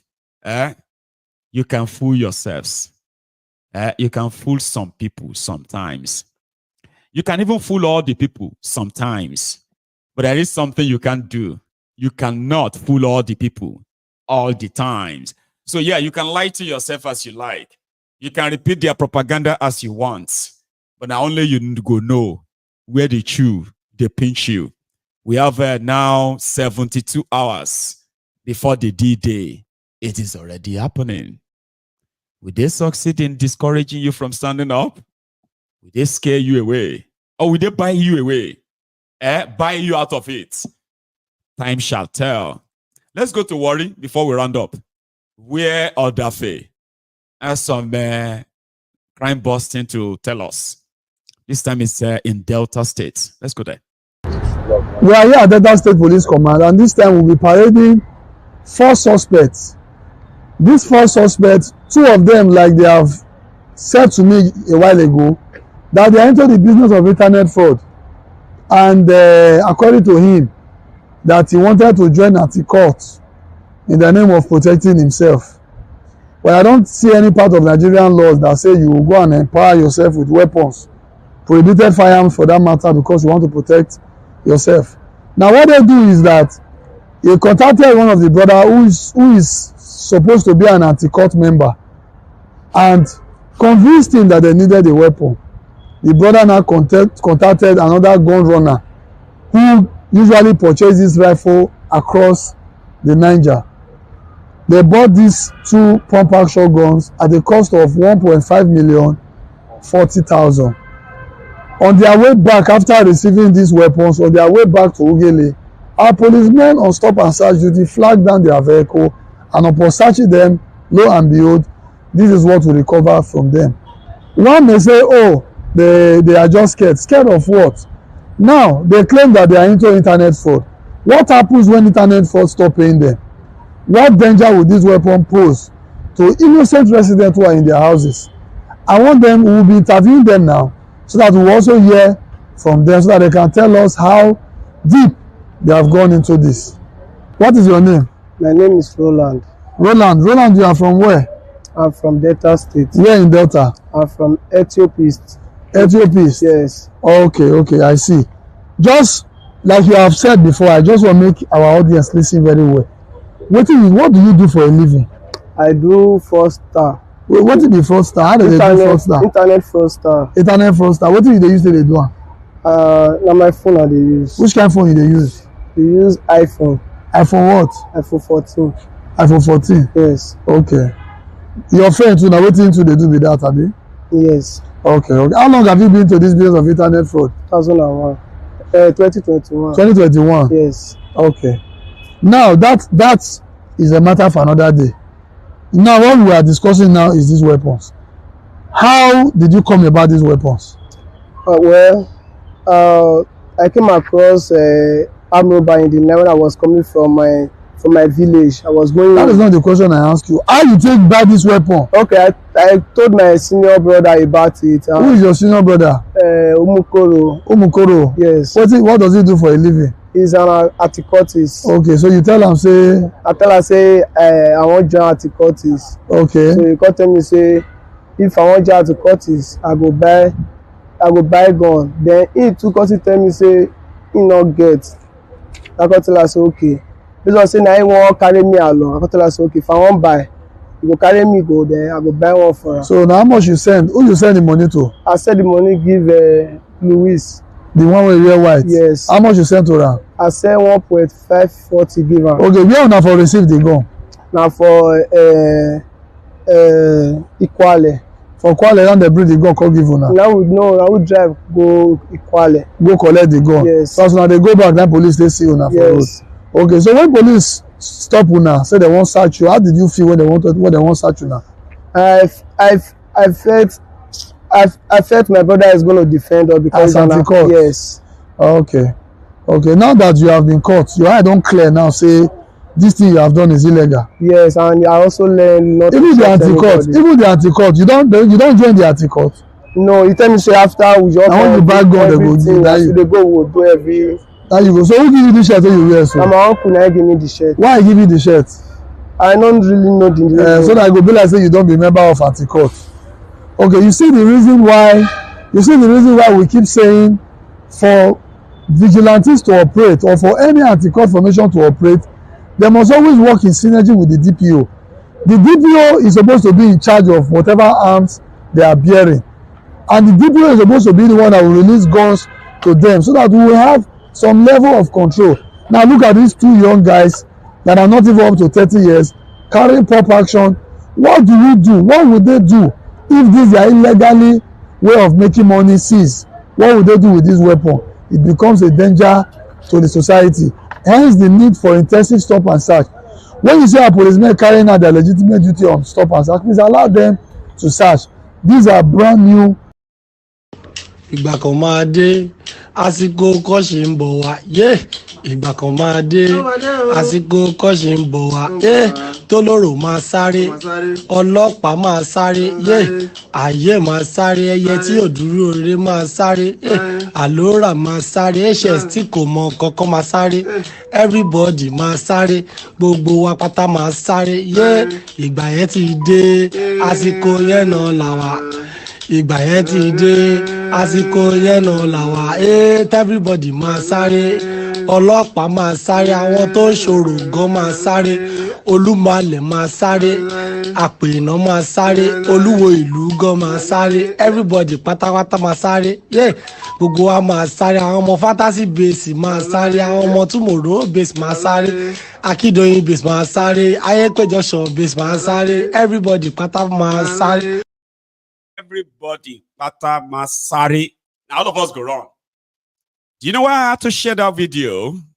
It's not because of the, the theatrical show that Odafe enjoys and his ridiculous line of questioning, right? Always look beyond sometimes, right? Those guys said they paid 1.540 million naira. That is a 1,540,000 naira to get a pump action gun. And it seems, the way they narrated it, it seems like it's easier to get. So 1,540,000 is equivalent of $1,000. That's a lot of money, right? But there are those who can pull that together and they can get guns. As they found that one with 2 pump action guns, there are 1,000 like him who actually managed to get their own pump action guns or all kind of guns straight to where they were taking them to. And right now, they are tucked somewhere. Una better begin, if you get Thiefnubu's direct number, una better begin to call him to stop listening to all of these ass slickers that are doubling down and hoping that they could buy people or threaten people or scare people, right? Scare people away from actually coming out to express themselves. Because if things should turn red, and it won't be the fault of those who want a better, better life or better country, right? It is going to be solely on those people around Thiefnubu who are running a panicky system as we speak. They have no idea of what to do. They are in their own echo chamber. They are talking to themselves. They are listening to themselves, and they are sounding intelligent to themselves. And when they come outside, they are wondering why everybody is not listening to them. They're not paying attention. When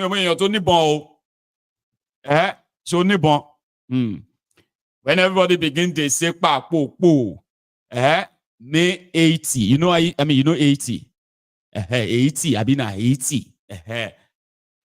80 na barbecue they rule 80 now. So me talk about barbecue. Yon yo kon she jao, don she run. It's no be meat yo. No be that barbecue. If they call person barbecue, na gang leader. The president of Haiti had to run away.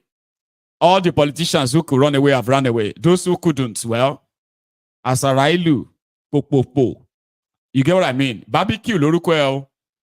Some of you don't know how many barbecue. Where they do gentle boy, nice boy around you right now. The future barbecue that will begin to cut out their own local government area. And they will tell Nigerian army, don't come here. Thiefnubu brought army out. The only places they can possibly be able to save and keep, the only area that will remain, or maybe the area they will have authority over, is probably going to be Abuja. There are those who are already walking around shutting down the oil flow. That is going to eat Nigeria differently. You see those who are telling Thiefnubu that whatever money cannot do, more money will do it. Those of you, they are paying on social media to continue to spread this yourself, all this your intimidation, all this, I'm not wishing it on you, show you answer. But I will have to wish you what you wish yourselves. I think that's the best prayer, isn't it? Thiefnubu said they should go and give Dangote crude oil. Another scam, another lie. But Dangote no go talk now, or maybe he will talk. We have told you, say Nigeria no get crude oil again. Nigeria is only collecting royalty from those who are now using their resources to extract the crude oil. How many times Lama Sonye Fuyi? They are called IOCs. There is no order of any president anywhere that's going to say, we want you to give the oil to this person. They are lying to you. Dangote knows. Or if the elite fight themselves and they finally figure out how to make themselves feel better, and then the public get deceived, if it makes all of them feel good, great, I will be here. Nigeria no get crude oil. NNPC no get crude oil. In fact, the future prospect of Nigerian crude oil, the only deal in crude oil that they have right now is anybody who is ready to collect a crude oil and give them money. Yes. Right now, they don't even have crude oil. For some of the people giving them the money now, see Afrexim Bank. Afrexim Bank gave them, promised them 3.3 billion dollars loan. They've given them about 2.2 billion. Now they have about 1.1 billion left if they haven't collected it so far, right? Now that deal, it is a $12 billion worth of crude oil in Niger Delta. They use as collateral. So what the deal says is that if Nigeria failed to pay back 7 billion, because Nigeria borrowed 3.3 billion to pay back 7 billion, okay? So if Nigeria failed to pay back 7 billion by 2028, these Afrexim guys, they will come to Nigeria and they'll begin to drill, they will begin to take, they would have to take 175 million barrel of crude oil. But do you know something? As Thiefnubu is scamming or, as he's kind of deceiving you. It will like say they don't package another deceit to those they are collecting money from. Because anybody they promise any crude oil in Nigeria and give them money, that person will need to come back to bring his own drilling machine, If they are promising them that, I don't know the deal, I'm just saying. Because if Dangote, we come from Nigeria, cannot get a crude oil from the international oil companies whose contract with Nigerian government has been breached, Nigeria is not putting together the resources, as in counterpart resources, that will give Nigeria access to the amount of crude oil that is extracted daily, so that they will make more money than just royalty. Right now, royalty Nigeria they collect. They aren't going to no go get any crude oil, but they don't make announcement. Breaking news. Thiefnubu has directed NNPC to begin to sell crude oil to Dangote. Ah, yes. That is a listening president. Which crude oil? That's the question you should ask yourselves. Which crude oil is he going to sell to Dangote in Naira? Which of them? Anyone they are going to start drilling? I'm just asking. Sorry. No offense. So if they can give Dangote, Dangote, you go collect. I think, in fact, right, I wanted to say, if they can settle Dangote, they should be able to settle you too. Baba na promissory note too. Aliko, come here. You say, Aliko, come here. Give Aliko crude oil in Naira, signed, call Lu. Aliko, come here. Take it to NNPC. Say from President Thiefnubu that I said they should sell you crude oil. They should sell you crude oil in Naira. All the crude oil you need. Take. Now when Dangote reach the place, he go say, yeah. I say, Dangote. This said, hard to. No sure say we go for honorable. But maybe you talk say you don't buy your crude oil from Brazil and Texas. Maybe you should buy more. Okay. We know if we give you anything here. So that's why I didn't want to spend much of my time telling you about that fake news. They are rolling out a lot of fake news. Promises. Just to stop you from protesting. That's up to you. Right? The Nigerians in New York have picked the dates. August 1st. They are assembling in front of the Nigerian High Commission, Nigerian House in New York. And to demand, they are demanding for an end to bad governance in Nigeria. So I think it's already kicking off. DS is going to kick off in less than 72 hours away. But in Kano and Niger, it's already off. So thank you so much, everyone. I am going to take a short break. Then we can take calls. I think we still have like about 50 minutes. Let's use that, okay? to take reactions. Reaction means you can call in. The number to call is right there on your screen. But if you have to leave, it's okay. Just make sure that you like the broadcast. We are over 2,000 of us on this on YouTube, right? And more than 200 of us as well on Facebook. Okay, so do me that favor, that honor, if you really kind of enjoy this, like the broadcast. And if you have something to say, to add to what I have said, something I missed, or where you disagree, the number on your screen is yours. Use it. Okay? And thanks so much. I am going to be back. Let me go stretch my leg and all of that. Thank you.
Speak in tongue.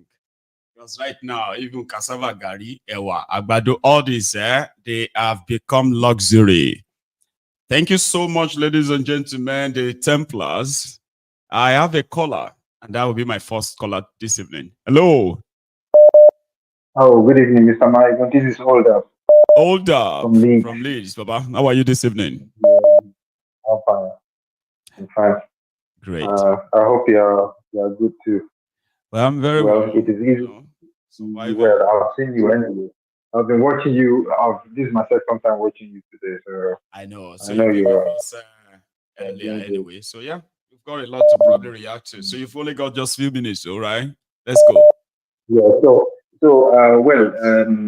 Well, you know, I'm a bit sarcastic anyway, and I take you know, something that if you've cried enough, you know, about something, the next thing is just being sarcastic. You just laugh about it.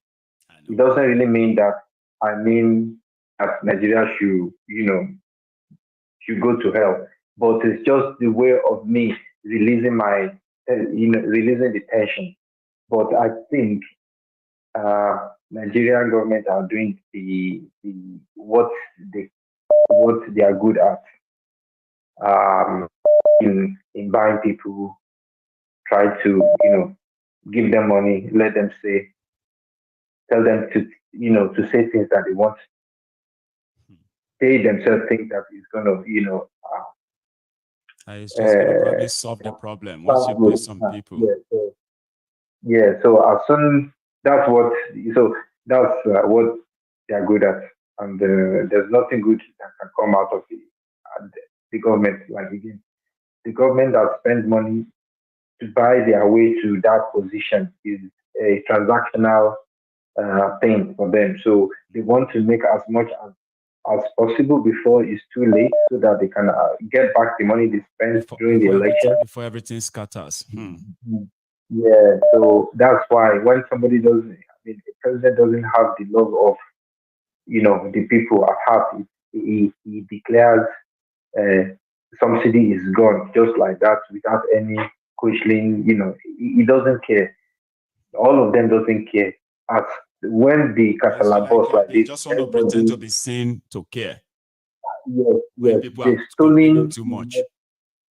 Yeah, they've stolen enough dollars that at least it will sustain them when they run out of the country. That's just what I want everybody to know. So Thank you they so won't. much. They will never lack anything. They won't lack anything. Yeah. It's a matter of time. The days are ticking. Thanks a lot. I have another call. I don't know if I got you. Did I get you? Hello there. Hello, Maiyegun General. Oh, the Prince Jejeman. I think this is the second time we're talking today, is it? Yes, sir. We're there with you. Boy. Like I say, nobody want to miss a sec of what's really going down there. Especially where you have all of them collected into a full package that you can sit back and just like, so all this happened. Say yes, they happened. Yes. Anyway, Prince Jejeman.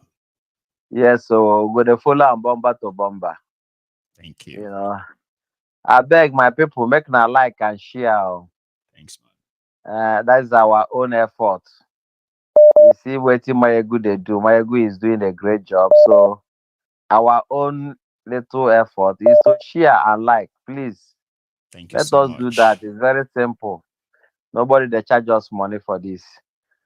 Maiyegun General, well done. Prince. Again. Thanks, man.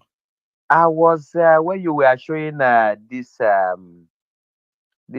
guys from the north, these Alamajari children. When I was looking at this little kid, I was crying. I said, look at all these children. Their politicians have never sat one day and said, how are we going to change this? Is it a culture or tradition? I don't just understand. But I'm just looking at them and say, if Nigeria happens to break up tomorrow, how are they going to manage this tsunami that is befalling them?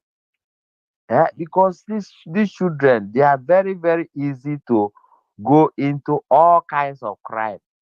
Most of them are being recruited into Boko Haram, ISWAP, and co. But if you look at the elite, they are the one that will be easy to come out and be talking about insecurity in the southeast, insecurity in the southeast. But before then, they are breeding insecurities, terrorists everywhere. And this thing now, the danger of it is that at the end of the day, it will saturate. What they do is they use trailer to send them to other Lagos, send them to the east, send them to all part of Nigeria. The deep south. So there are liability on everybody. That is the problem. It's very, very complex. Then secondly, anyway, let them continue. Everything has time. It is all gathering. It's called the cloud gathering. We want to see it's like the force of evil versus the force of good, right? Exactly. So no matter how scary or how dreadful the force of evil seems, the force of good, once they get their own bearings together, they always win. Now we are at that stage. And wait for the clash. Secondly, Baba. Please. Tinubu, Omasare, Wike, Omasare, Akpabio, Omasare. Waiting be their name. Is he governor of is it Akwa Ibom? The way he circled himself like somebody in prison with people security. That's their former one. What's that? Ayade. Ayade. The way he circled himself, is he not in a prison? If you look at this kind of security around him, is that life? I don't know if these people they do think. All of them, they're gonna run because Tinubu, what is not thinking about is this. Now is the time of accountability. The youth that he has stolen their life and their destiny. Yeah, they are The too billion, big for billion. Nigerians. So how dare you ask us? How No, dare you ask us questions? Or they dare us? have to. It's a judgment day. Judgment day has come. It is almost. Now, Prince now Jejema. what I want to say to him, to the Nigerian youth, let the Turumbu breathe. Let the Turumbu breathe. You know, he was mocking Nigerian youth. It's now his own turn. Yes. They are now looking for pastor and imam to come and to rescue act, them. to come and act scripts and all They of must, this for 6 they must billion give budget. account. So We they go must see. give account. Thank you so much, Prince Jejema. Let's take another one.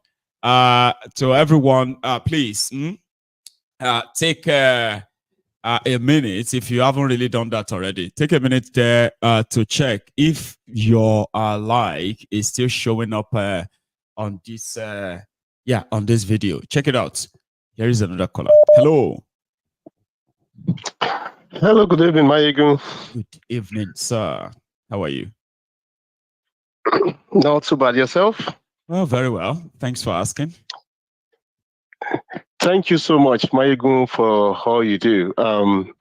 I've been following you for years, you know, for the almost 10 years now since you started this. It's just I've not been active.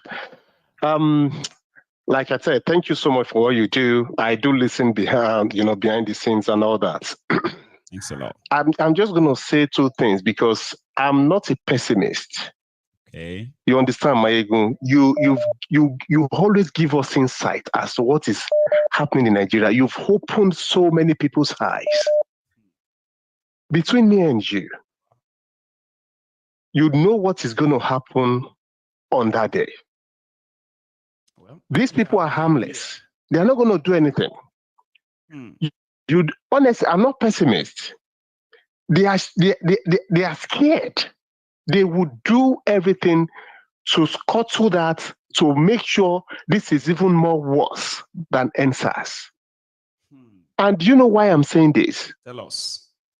Nigeria is a population of over 200 million people. That's right. How much is how many are the army force or whatever they call themselves? Well, if all of them are less than people come out, 000, I know. Exactly. If they come out in numbers, Nigerians are not ready, Maiyegun. Don't let me lie to you. We are just wasting our time. When I gave up completely on Nigeria was when we had the last election. People could see it. Even the international community, they saw it. They couldn't say anything.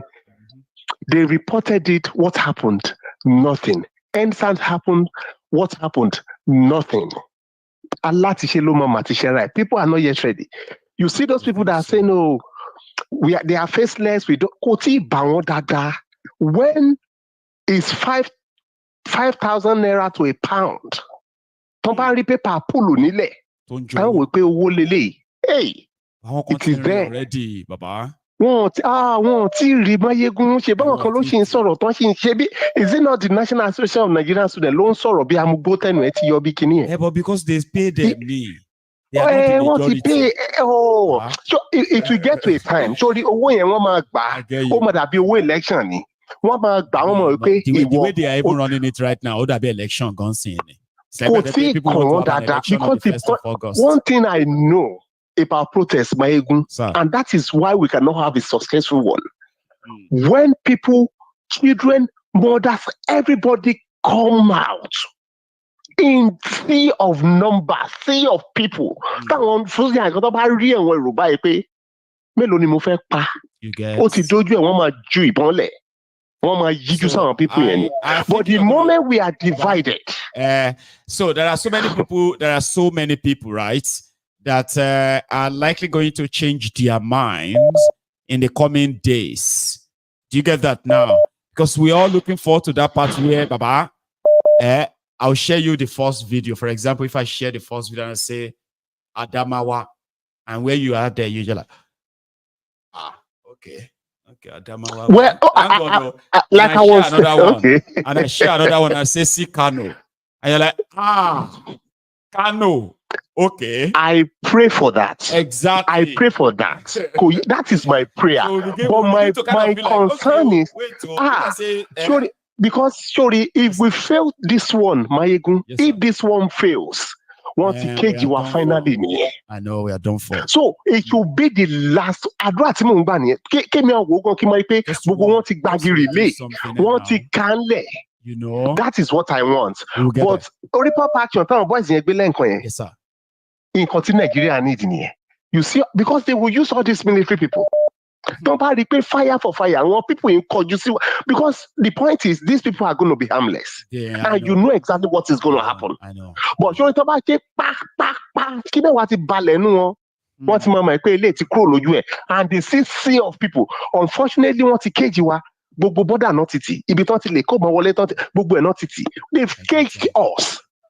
So I just pray the story will change, but me, I'm not pessimistic and I'm not discouraging people. Yeah, it's honestly. It's but 100% legit.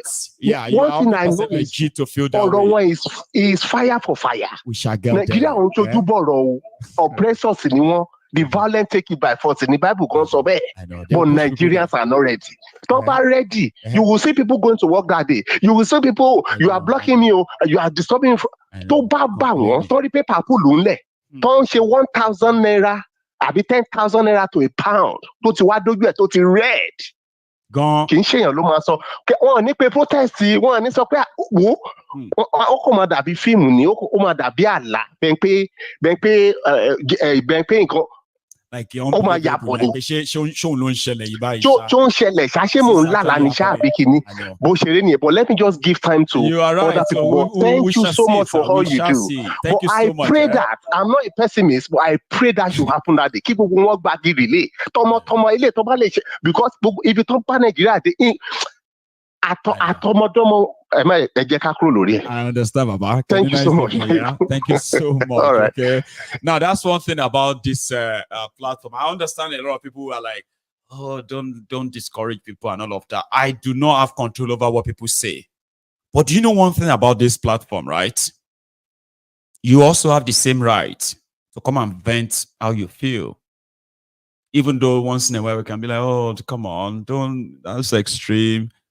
I don't want listeners to believe that that's actually an option for us to come on, you know. But you have a chance of coming here to vent. That's what I do. That's what you came here to listen to all the time. What is he going to be venting about tonight? Am I going to get angry tonight? Is Maiyegun stuff going to get me more sober or thinking, or all of the above?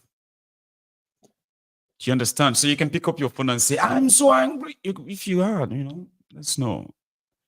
If you have a different perspective to a conversation, say it.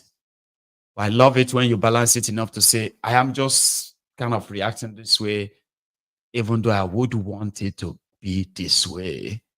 Then other people listening, please don't pick up your phone and be like, "I want to respond to that last caller. That last caller is such a very..." Come on, calm down. Calm down. We've got thousands of people watching, including children, in case if you need to know, right?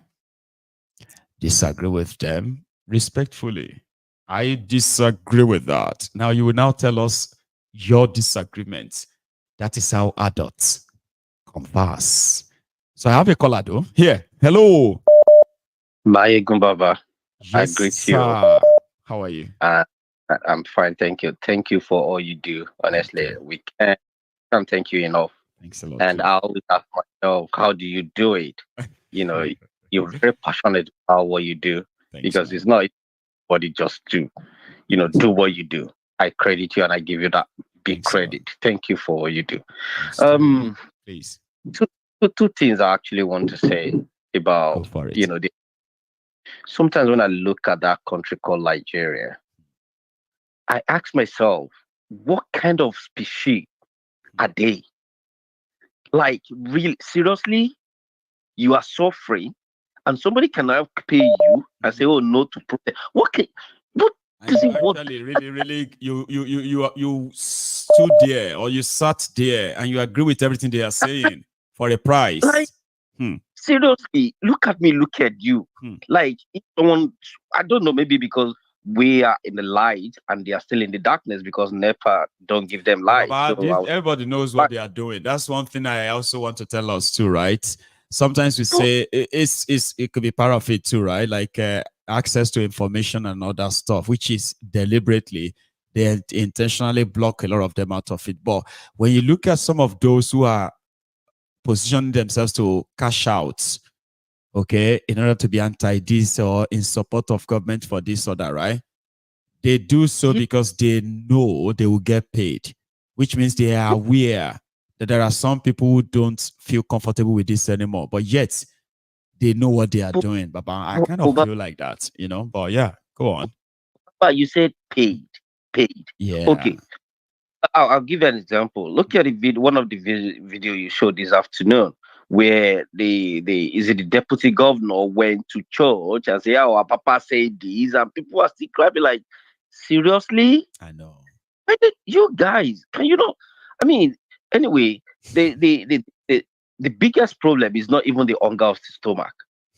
It's the hunger of the brain. When the brain is, poverty of the brain. I don't know. Can people not think? I mean, no matter how much food you eat today, your stomach will still ask for another one tomorrow. That's right. What I feel like, okay, let's stop all these so that tomorrow we'll have abundance to it. We'll have plenty. You're giving me 2 Congo of rice today. For how long? When I shoot it out, that's it. So what do I go to again if I need another one? And okay, let's say there's no food in the line, everybody is equal. Okay, we have to rationalize it. But some people are eating and just like, come on. I'm not saying all our fingers is going to be equal. I mean, all fingers are not going to be equal. But you are telling people sacrifice or endure. And you are living No. I mean, this is the time that we're supposed to be like, you know what? Forget it. We've had enough. Let us all be, I know some people will be rich. That's life anyway. But you are telling me that I should be sacrificing and you are living bigger without even working anything. Come on, it's not going to work. No, that's unfair. And another thing is, the reason why I say this country, I don't know, sometimes I used to think, is it cursed? Because it looks to me like these people, they're supposed to even do better. They come to, abroad, they see everything, and you are going there on third road. Look at the video you show about Thiefnubu going, and look at the street now. In the heart of Lagos. So in the heart of Lagos Island. Look at this now. Compared to if you travel from any European country, would you find that kind of road? It's impossible. Even in their country? It is impossible. I say you are praying. Come on, that kind of Nigerian elite. Olorun they want now, Baba. They just love all this, all this flashy to show that they have money. When you go back to where they come from, you will know how dirty and the pure stinking elite you have in Nigeria. It's a pure shit hole. You go to international conference and you want to sit with other people. Yeah. And they can now, if they will even want to disgrace any of them, like, they come on, excuse me, is that your country? Like, you're from that place. Just from this place. Oh, sorry, you're not meant to be sitting here. You can go back to the, they can tell them to just shit hole. I know. I mean, when if another can even call you president, say she country of shit hole, is that not a shame on his own? And anyway, let me move away from that one. You see this oil thing that they are all even thinking. You said something tonight, like, just make me think like, wait a minute, this oil that they are even all fighting for, it's been signed for long time ago. Do they think they are the owner of the oil? No. They are thinking so. They are making Nigerians believe that they are the owners. The people who own Nigeria, that bought Nigeria a long time ago, that company, do you think they've given up? They are still... So, like you rightly said, the IOC or whatever they are the ones that are taking the oil. It is a deal. It's not as if they say they jump in and started taking the oil. Nigeria signed. Listen, how much is it going to cost us to extract this crude oil? 1.2 million barrels. Why the refinery is not okay? Then go to build the refinery less than how many years? Less than 5 years. What makes the federal government to build? So those are the things that I think I wrote something that 2% are blind, 98% they can't see.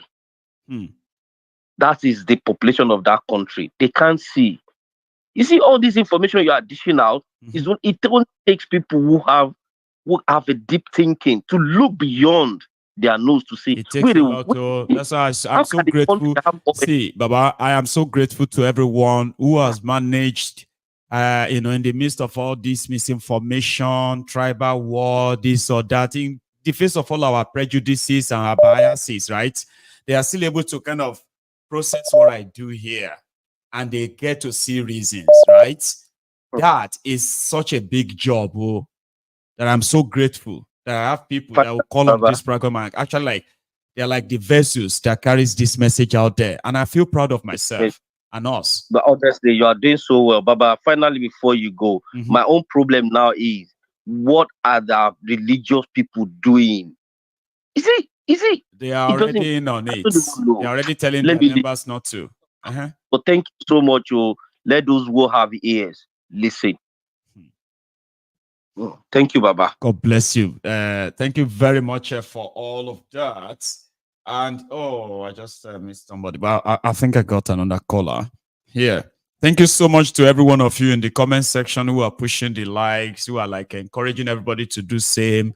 Thank you. So I can use the, there's the time I have to spend in reminding us. So let's take another call. Hello. Hello, my brother. Maiyegun General. Yes, sir. How are you, sir? Well, thank God, my brother. The D-Day is getting closer. Abi, we are doing the countdown.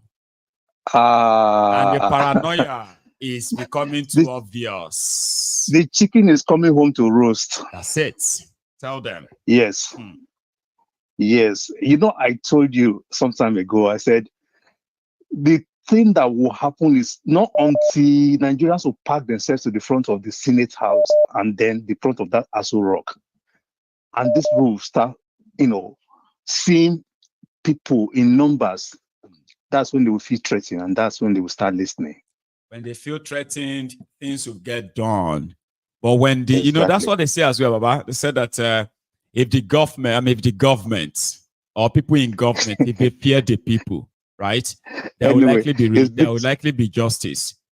But if the people fear their governments, there will be dictatorship.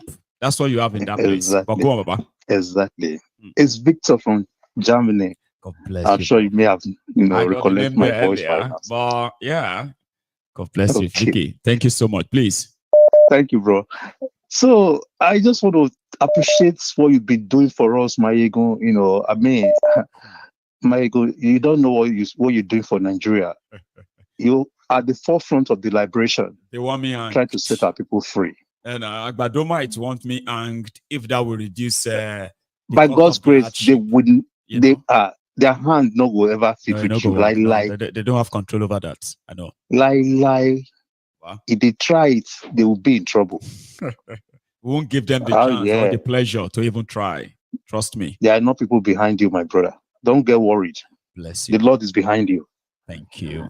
Anyway, what I'm trying to say in essence is that Thiefnubu, instead of addressing the real facts in issue, the real problem, is window dressing it. Is going to call the traditional rulers and the military and the police that cannot help him. The only thing he could have done that would have saved this situation is to bring down the price of that fuel. That's what subsidy that was electricity you are going to do and plan on how to do the subsidy one, right? Give them something. Let them feel it. Start putting policies in place that will help to ameliorate the suffering of the people. Let them see that you are doing something about their suffering, that you care about them. It's not about giving a handout. It's not about giving them a bag of rice today and then tomorrow they'll be hungry again. Look at the source of the problem, and address it from there. Because it is the cost of transportation that caused this terrible problem that we are facing in Nigeria today. Exactly. That's why the price of the commodities went through the roof. That's why the whole thing got skyrocketed. They knew, but they are not addressing it. They do, Baba. They're not serious. So I think now they will wait. They will wait for the for the post action. Yeah. Let them face it and deal with it. Because part of the plan is to see that maybe they will wear them out. Hunger will stop them, this or that. Or more, They can't. If we have to raise $1 million, if we have to raise $10 million or more, the longer or the harder, or let me say the more the longer this takes, right? The harder the Nigerian government comes, or the stronger you stay together. Well, we will raise money. You will get everything you need. I want to use do that without them. This medium. I want to use your medium to appeal to, those of us who listen to your program every day that are in abroad, who can afford to support anybody. It doesn't have to be member of your family. You can start with the member of your family. Yes. Let these people know that we are behind them. We're ready to support them. You get that? As long as they are going to do. This is some money that could be spent. But you know what, Victor? You know what some people are telling me is that a lot of people are really willing. Some of them, because of their position on issues in the past, that they do not want to have anything to do with Nigeria, right? That has made a lot of them to sort of kind of push back. Or in their mind, they are waiting to see if this is actually even be like, it will. Big. It will. So day like 1, day 2, day 3 are the days that are so crucial. You get what I mean? Yeah. So if the turnout, if the whole thing and all of the intimidation and all of that affects the turnout, then it's going to kind of push a little people back a bit to still hold on to show their support. But from what I have gotten so far, Baba, an hungry man is an angry man, my brother. A lot of people who didn't have opportunity, Victor. A lot of people who didn't have the opportunity before now to air their grievances will now see this as an opportunity to come out and say, well, if they perish, they perish. You get the hunger has been dealing with them, in private, but now they can express themselves. Yeah, in a never seen before way. Let's be honest. Exactly. Baba. Exactly. So I'm very optimistic, my brother. It's going to be great. It's going to be great. Thanks so much, Victor. Thank you, bro. Let me allow other people to. There, okay. Nice. I will do. My regards to your family. They will hear me. I mean, they will hear you, and same to yours, Baba. Thank you so much. All right, bye. Nice one. So that's a Victor, all the way from Germany. So we should be having another caller. Okay. And this time around, I have one or two things to say before I bring on the caller. I am a member of Yoruba Union, okay, a socio-cultural, group that is at the forefront of trying to not only just to bring the Yorubas together as one agreeable force. It is to give them the reason why we have to come together and face the common enemy that is holding us, the common enemies that are holding us down for Nigeria. You see, a lot of our people, they do not have they do not have these committed reasons why they should fight for Yoruba nation. So we want to give them that reason enough. Because without the people saying they want to leave, there is nobody that can save them from the shackles of slavery that Nigeria continue to want to force on us. So before you can say, I am fighting for my people, then you have to make them sort of know that you are fighting for them as long as they are ready to fight alongside you. So we are this champion of this. We have our way, and we are already building on that. So I implore you to give your support if you have given. Thank you to those who are still looking at how can I support you, Maiyegun. It is not really giving me anything this time. It is given to some causes I believe in. I believe in the Yoruba Union, and those in that same circle, we do believe in one ideology that it is doable. Yorubas can leave Nigeria without shooting a single gun. And not because we won't get ready to have to probably shoot a gun if it's necessary, right? But there are ways. If the people says they want to, no powerful politician, no powerful group, no royal father, nobody can actually hold them back. So we want to be the charter of that. And we need you as a Yoruba person, tired of Nigeria, join Yoruba Union, and be part of that. That part of the cavalry. It's coming. It is coming. And I've told people, you and I would have to go beyond wishing or hoping, and we have to go into volunteering and be part of it for real. It's time to bring it home, and you can be part of it. Yes, you can. Hello there. My good general. Yes, sir. How are you? Good evening, sir. I'm okay. This is Ferdinand calling from Newcastle. That's my brother, Ferdinand from Newcastle. It's been a while. Yeah. I've been following up. I just got a little bit busy with work, but I've been following up. I've never missed any episode. Just that I can't really make calls when I'm working. Which is good. Please don't, okay? Yeah. But now you are here, Yeah. Please. Yeah. So I'll just take it very briefly. The last time I was watching the program, a certain young man called from Nigeria. I don't know his name. I've forgotten his name. I wrote it down somewhere on a piece of paper, but I can't find that paper now. He said he wanted to come to the UK, but he wanted to travel for his education. He had 10 million naira in his account, but it can't really go anywhere. No anymore. Right now, that he needs to. Yeah.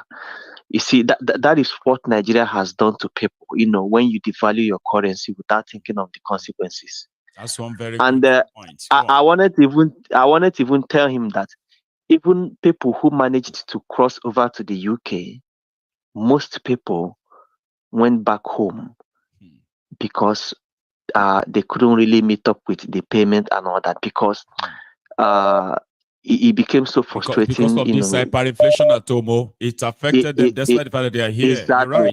You're right. Yeah. And I know quite a lot of students who went back to Nigeria, after spending all the money they had to come. You see, when I came to this country, I made pounds at 400 naira for 1 pound.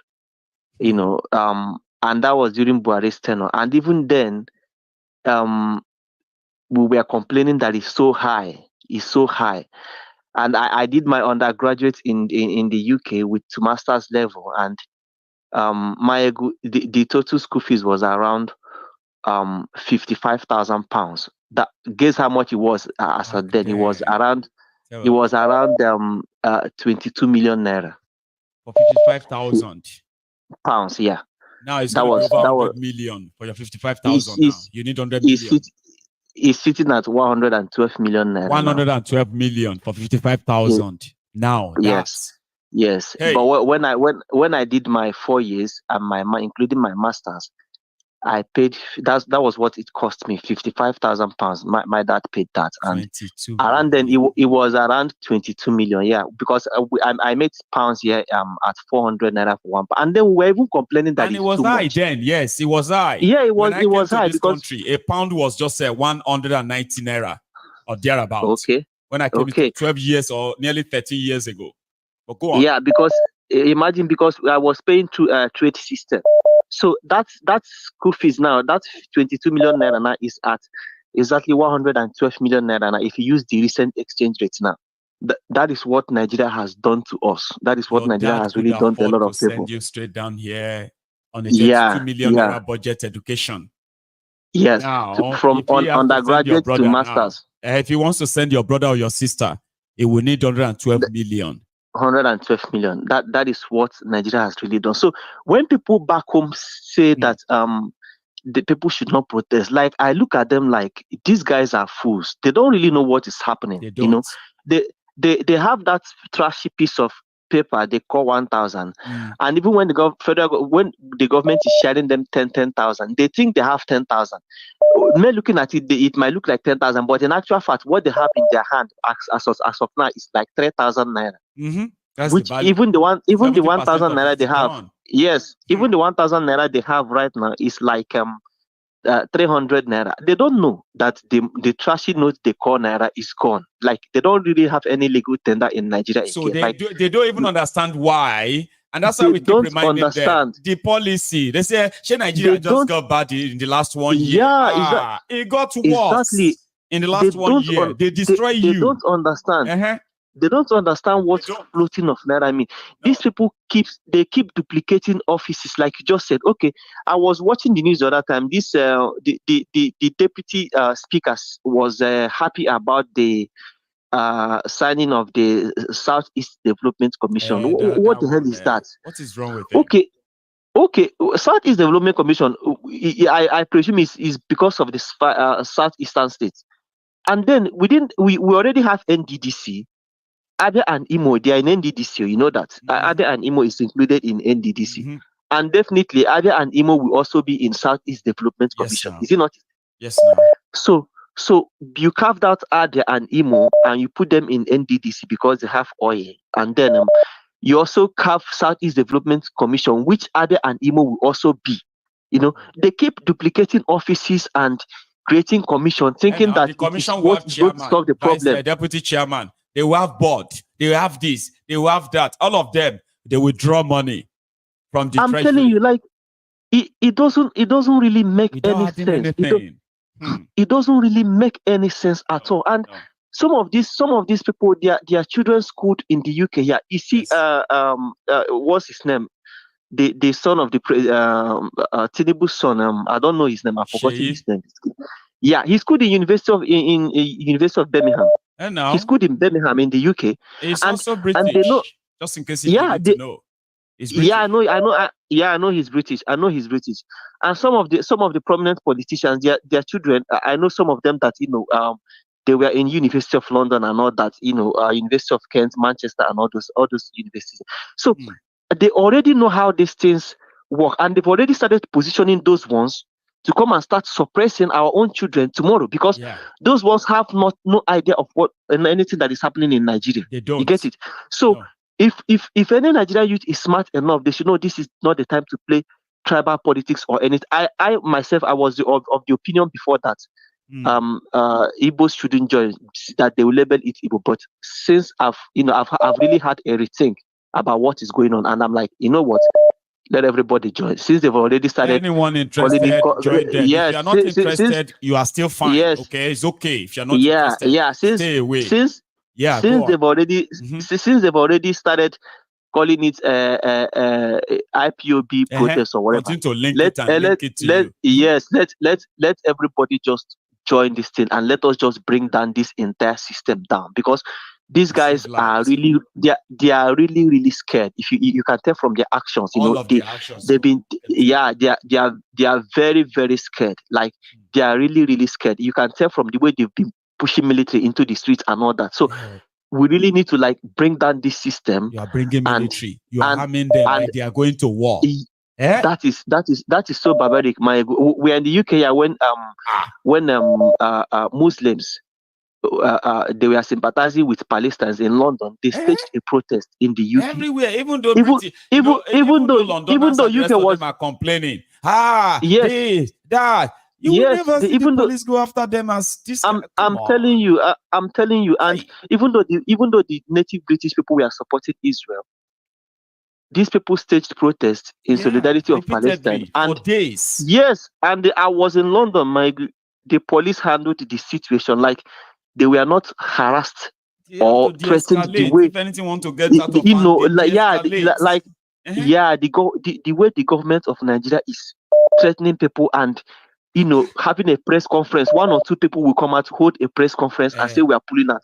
You were never even part of it in the first place. So why are you pulling out for something where be part of? If they now ask them why are you pulling out, they will say we don't know the organizers. The organizers. Can you imagine? So you don't know the organizers, and you are pulling out of something you don't even know. You don't even know. They were not even part of it in the first place. They keep going to traditional rulers and pastors and the imams. Who told them that people listen to those people? That's another mistake. That's why I say it's going to backfire. They are shutting him down now that they will make sure say that's in no hold, right? Those people are collecting the money. The day will come, all of them will disappear. People will take over the streets, and the money is gone too. Of course, we don't listen to traditional rulers or pastors now or religious leaders now. We don't. I think that era has passed. So they should stop wasting money on, giving those people money and trying to use them to control. It doesn't work. I think Nigerians have actually wisened up now, and they've been united by hunger. And please, people who are being so negative and saying Nigerians, nothing will happen, it will not yield any result. Please, can they actually refrain from making such statements, because that is like putting out a negative impact out there. Because in as much as we are all in the diaspora, we are not there physically to lend our support, but we can do that morally and financially. So let us stop being so negative about it, because as well making this having this conversation and having this program, they are listening to it. Both the politicians in Nigeria, the DSS, even the average Nigerian youth is listening to it. So when you put out negative messages like that, it has effect on thousands of people, and you might not even know it. Thank you, Maiyegun, for what I've been doing, and keep up the good work. Okay. Ferdinand, thank you very much. So much. Okay, enjoy your week. It's a new week, isn't it? Thank you very much. Thanks very much, brother. Yeah, that's a good one. So I have a very one last appeal to make. Because right now we only have 10 minutes to go. So we might still get like 2 calls. Depends on my next callers. We have 10 minutes to go, and we have to use the time very, very cautiously. So here is my caller. Next caller. Hello there. Hello, my good evening. Hello, sir. Good evening. How are you? Very well, thanks. Okay, what I wanted to just put in is for those in diaspora, we keep saying to people in Nigeria, come out, everybody must come out. What are you doing? What are you doing in your region? Okay, I'm quite happy that that somebody did mention that there's going to be something in New York. Can't we have something in the United Kingdom? Probably is something going on. I'll do my own job on that and see what is really, because there are things going around. But yeah, you're right. If there's none, now they can hear you. Go over. Sorry.